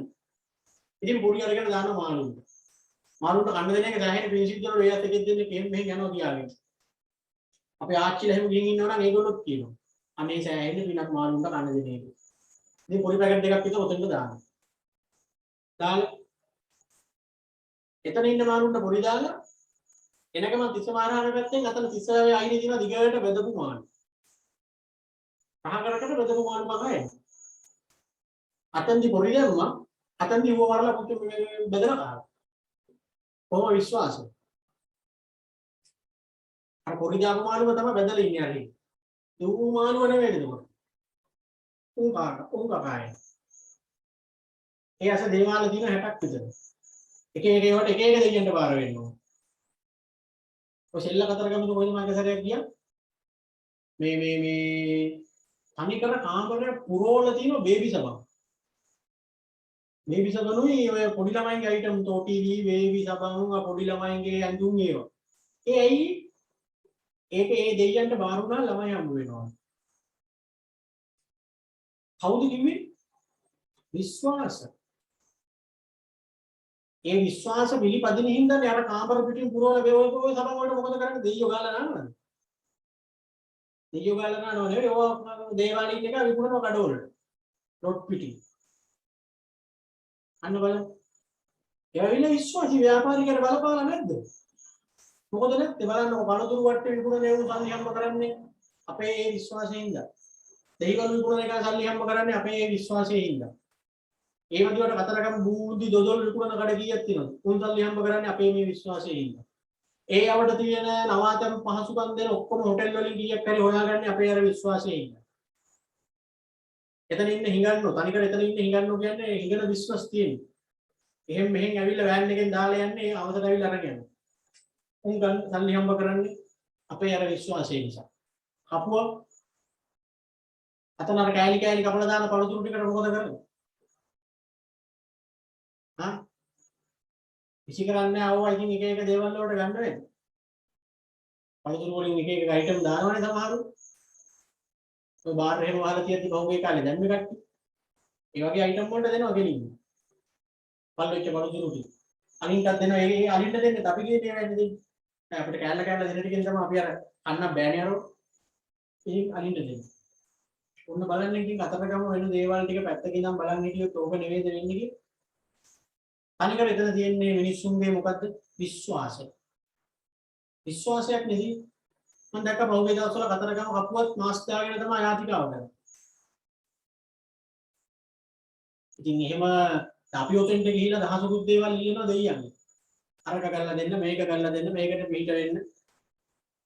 පොල් ගෙඩිය 80 ඒ වුණාට කතරගම පොල් ගහන දල තියෙන පොල් ගොඩවල අන්න පොල් නැදුනාට මිනිස්සු ගහලා තියෙන පොල් ටික. ඒ ඔක්කොම මොනවද? ඒතකොට මිනිස්සුන්ගේ විශ්වාසය. ඒ ව්‍යාපාර වලට බලපාන එක.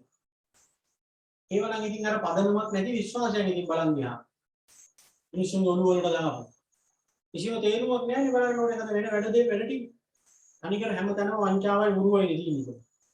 දෙයියෝ දැනගන්න එපා ඔක්කොටම කලින් අර පළතුරු විකුණන එකට කියන්නේ. මට එන පළතුරු වට හරියට එවපන් කියලා. අපුවට කියන්න එපා ඔබ දුන්නාම පස්සේ පොඩ්ඩක් යාතිකා කරලා මේක පූජා කරන්න කියලා. දෙයියන්ට සල්ලි වැඩක් නැහැ නේ පඳුරු ගන්න එපා කියන්නේ බෑ. ඕගොල්ලෝ බිස්නස් තමයි හදන්නේ. මිනිස්සුන්ගේ විශ්වාසයන් මත ගොඩනැගිච්ච ව්‍යාපාර. කියන්නේ සමාජ හා සංස්කෘතික පරිසරයේ බලපෑ.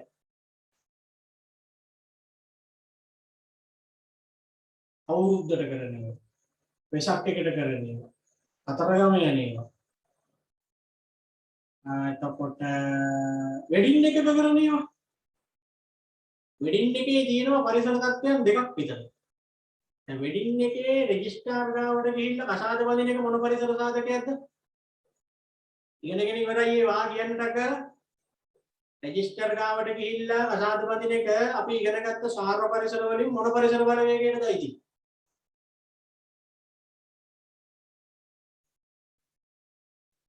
ආවින්දයා කියන්න බලන්න. නෛතික පරිසරය. නෛතික පරිසරය. නීත්‍යානුකූල අවශ්‍යතාවයන් කසාද බඳින්න එපා. එතකොට වෙඩින් එකේ කරන ඉතුරු ඔක්කොම මොනවාද? මොන පරිසරයේද? සමාජ හා සංස්කෘතික. වෙඩින් එකේ කරන ඉතුරු සේරම දේවල් ටික සමාජ හා සංස්කෘතික පරිසරය. වෙඩින් එකට ලක්ෂ 10ක් ගියා නම් නෛතික අවශ්‍යතාවයට යන රුපියල් 3000. අපි 5000ක් කියමුකෝ. ඉතුරු 9,95,000ම සමාජ හා සංස්කෘතික පරිසරය. එක එක විශ්වාසයන් වලටයි අපි මේ වියදම් කරන්නේ. කවුද කිව්වේ නෑදෑ සමූහයක් ගෙනහලා කන්න දෙන්න කියලා? කවුද කිව්වේ දාට මනමාලයයි විශේෂ අඳුම් අඳින්න ෆොටෝ ගහන්න? දෙපැත්තේ ඉන්න සේරම නෑදෑයෝ ටික ගෙන්නලා කන්න දෙන්න මොන් දෙන්න බෑන් ගහන්න. මනමාලී ළඟ ප්‍රතිසාරියක් අඳින්න ඕනේ ඊළඟ රජ අඳුම් අඳින්න ඕනේ මනමා කවුද කිව්වේ? කවුරුවක් කියලා නෑ ඉස්සර ඉඳන් ඉතින් අපේ මිනිස්සු හදාගෙන කරගෙන ආපුවා. දැන් ඉතින් ඒව පොඩ වෙනස් වෙලා යනවා ඉතින් ඉස්සරහට. දැන් ඉස්සර ඉතින් මොහොම හොටෙල් වල රණම්මනම් වල ගිහිල්ලා නෑ. දැන් ඉතින් මිනිස්සුන්ගේ පුළුවන් විදියට ඒ විශ්වාස රකින්නවා. සිරිත්තුරිච්ච කෙනේවල. ඒ සිරිත්තුරිච්ච එක කරන්න එපා. තව දින එන කතන්දර ඔය ආස්තක කියන්නයි මම පොල් බිඳින්නයි. මොනවද මේ කිසි ගහන්නයි. වදින එක විශ්වාසයනුත් එක්ක බැඳිච්ච සිරිත්තුරිච්ච තියෙන්නේ එසේ මෙසේව නෙවෙයි. පොල් ගෙඩිය හරියට බිඳුන් නැතත් අවුල්ලු. එහෙමයි කොට්ටපොවිඩියක් වගේ වුණොත් ඉවරයි. අබඳින්නේ ඉන්නේ. ඉමි දෙන්නේ නැහැ නේද? සිරිත් කිරිත් සමග විශ්වාසය. එතකොට බලන්නකො 9 ලක්ෂ 95000ම තනිකර බිස්නස් නේ. අන්දන එක එහෙන් ගන්න. ෆොටෝ ගහන එක එහෙන් ගන්න. හොටෙල් එකට එහෙන් ගන්නවා කන්න දීලා. එතකොට අෂ්ටක කියන එකට එහෙන් ගෙවන්න ඕන. අර හේවිසි ගහන්නේ උන්ට එහෙන් ගෙවන්න ඕන. ඔය ඔක්කොම ළමයි සිරිත් කිරිත් එක්ක යන්නේ. එතකොට ඔය ව්‍යාපාර වලට බලපාලා කියන එක පැහැදිලි බලපාන. මිත්‍යා විශ්වාසක් තියෙන මේ මදිවට මිනිස්සු.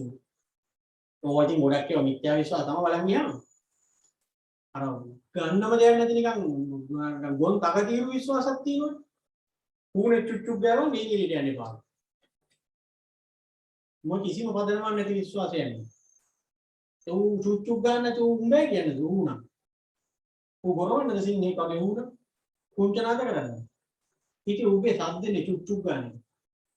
දැන් ගෙයින් එළියට වහිනකොට සිංහෙක් එහෙම කරෙව්වොත් අවුලක් නෑ. කුසිය පැත්තෙන් හරි යන්න කියලා.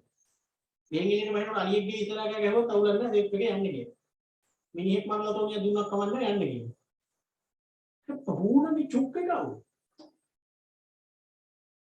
දැන් මේ යන්නේ පටියක් ඉඳලා යන ඌන චුක් ගෑවා.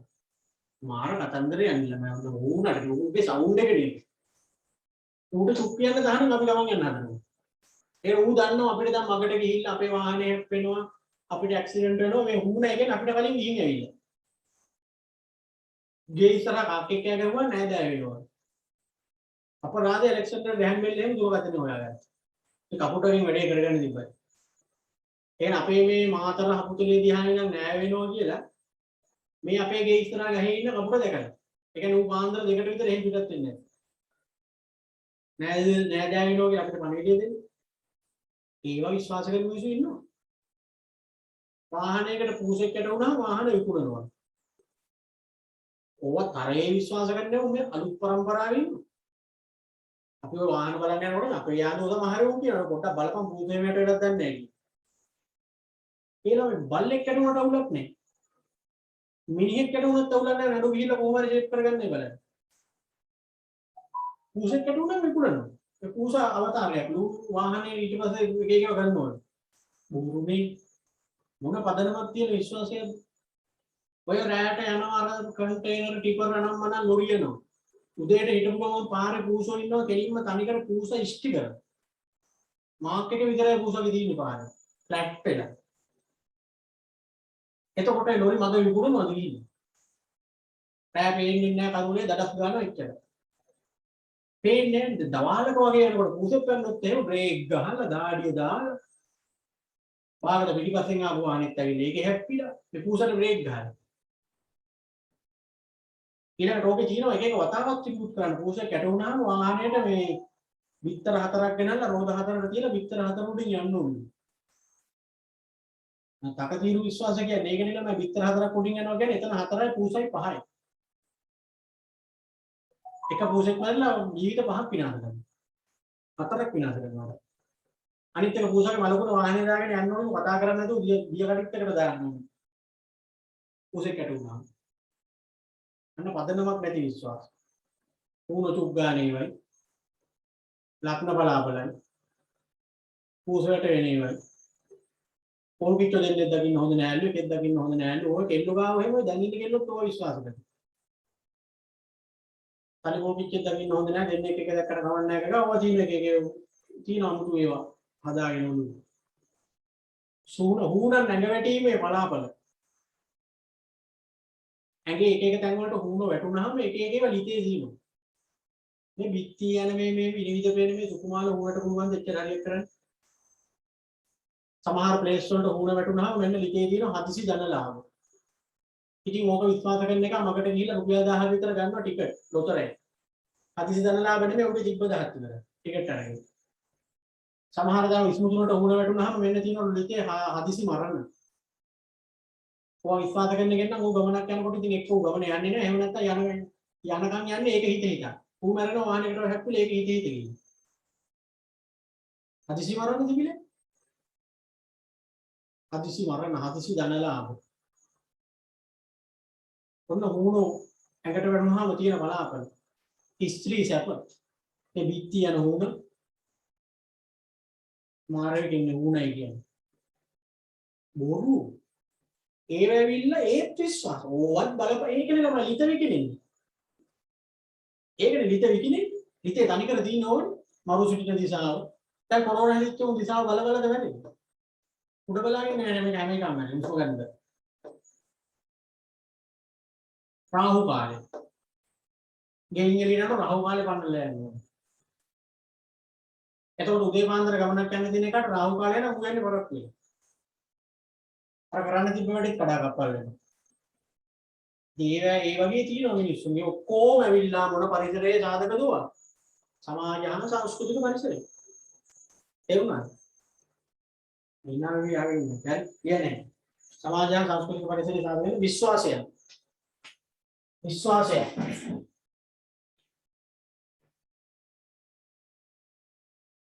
ඇදහිලි. ඇදහිලි.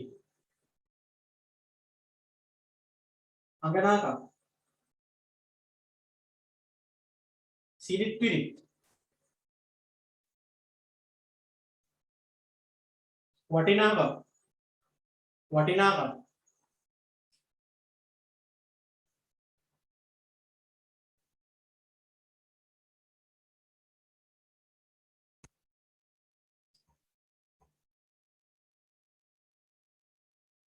පුරුදු.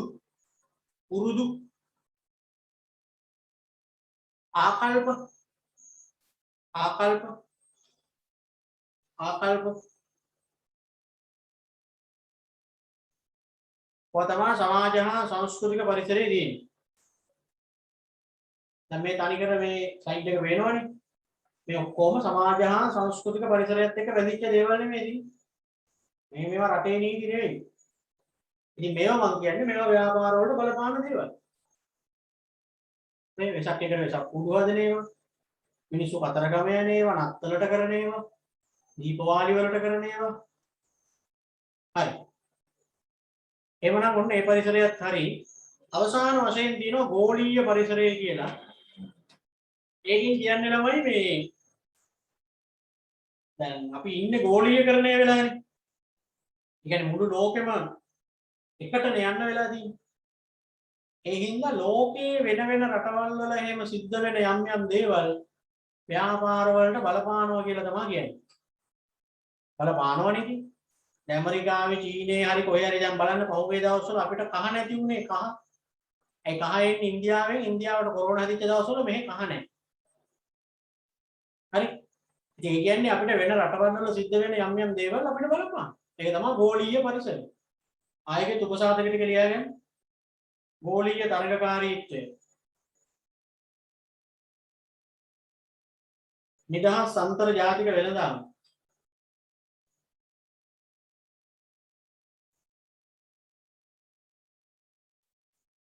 කලාපීය සංවිධාන. විදේශ ආයෝජන.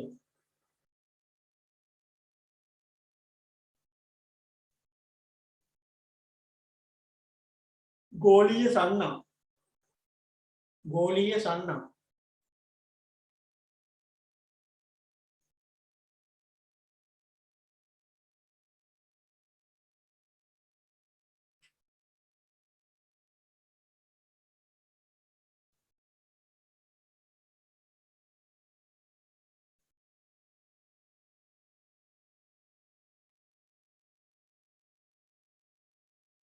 හරි. එවනම් ඔන්න පුතේ සාර පරිසර බලවේග ටික ඔක්කොම හරි. ඊළඟට ඔබේ සාර පරිසර බලවේග අතර අන්තර් සම්බන්ධතාවයයි අර සදුවත දෛශිකය ගැන තව චුට්ටක් තියෙනවා. ඒක අපි ඊළඟ දවස් වරුදාගේ ඊළඟ දවසේදී එතකොට දෙවෙනි ටියුට් එක ලැහැත්ති කරගෙන තියාගන්න. අර මේකේ පැහැදිලි කිරීම ටිකක් කරපු හින්දා ඒක ඉවර කරගන්න බැරුව නැත්නම් අදින් මේක ඉවරයි. හරිනේ? අද කතා කරපු ටික තේරුණානේ. එතකොට සාර පරිසර බලවේග හතම හරි. ඒ හතම ව්‍යාපාර වලට බලපානවා කියන උපසාධකත් එක්ක මතක තියාගන්න. පැහැදිලි කිරීම මෙහෙම කරන්න ආවොත් දැවිනාවේ අහන් හිටියා වගේ නෙමෙයි ඔය ඒ කියපු ඒවා තමයි ඔක්කොම බලපෑම් වෙන හැටි තමයි කිව්වේ. ඒක ලියන්න වෙනවා. හරි? එහෙනම් ඉතින් අර මම මුලින් කිව්වා වගේ අපි ඔය විදිහට වැඩ ටික කරගෙන යමු. අර මම කියපු දේවල් ටික මතක තියාගන්න ප්‍රතිඵල පැමිණීමත් එක්ක මුණ දෙන්න වෙන තත්ත්වයන් ටික. ඊළඟට ඔයගොල්ලන්ගේ යාළුවෝ ඉන්නවනම් මගේ නම්බර් එක ඔයගොල්ලෝ ගාව තියෙනවනේ. ඒකට WhatsApp message එකක් එවන්න කියලා කියන්නේ ඕල් කාස්ට් එකට සම්බන්ධ වෙන්න කැමති අය ඉන්නවා. හරි? එහෙනම් හැමෝටම අයිබෝන්. good night. ආයුබෝවන් සර් good night.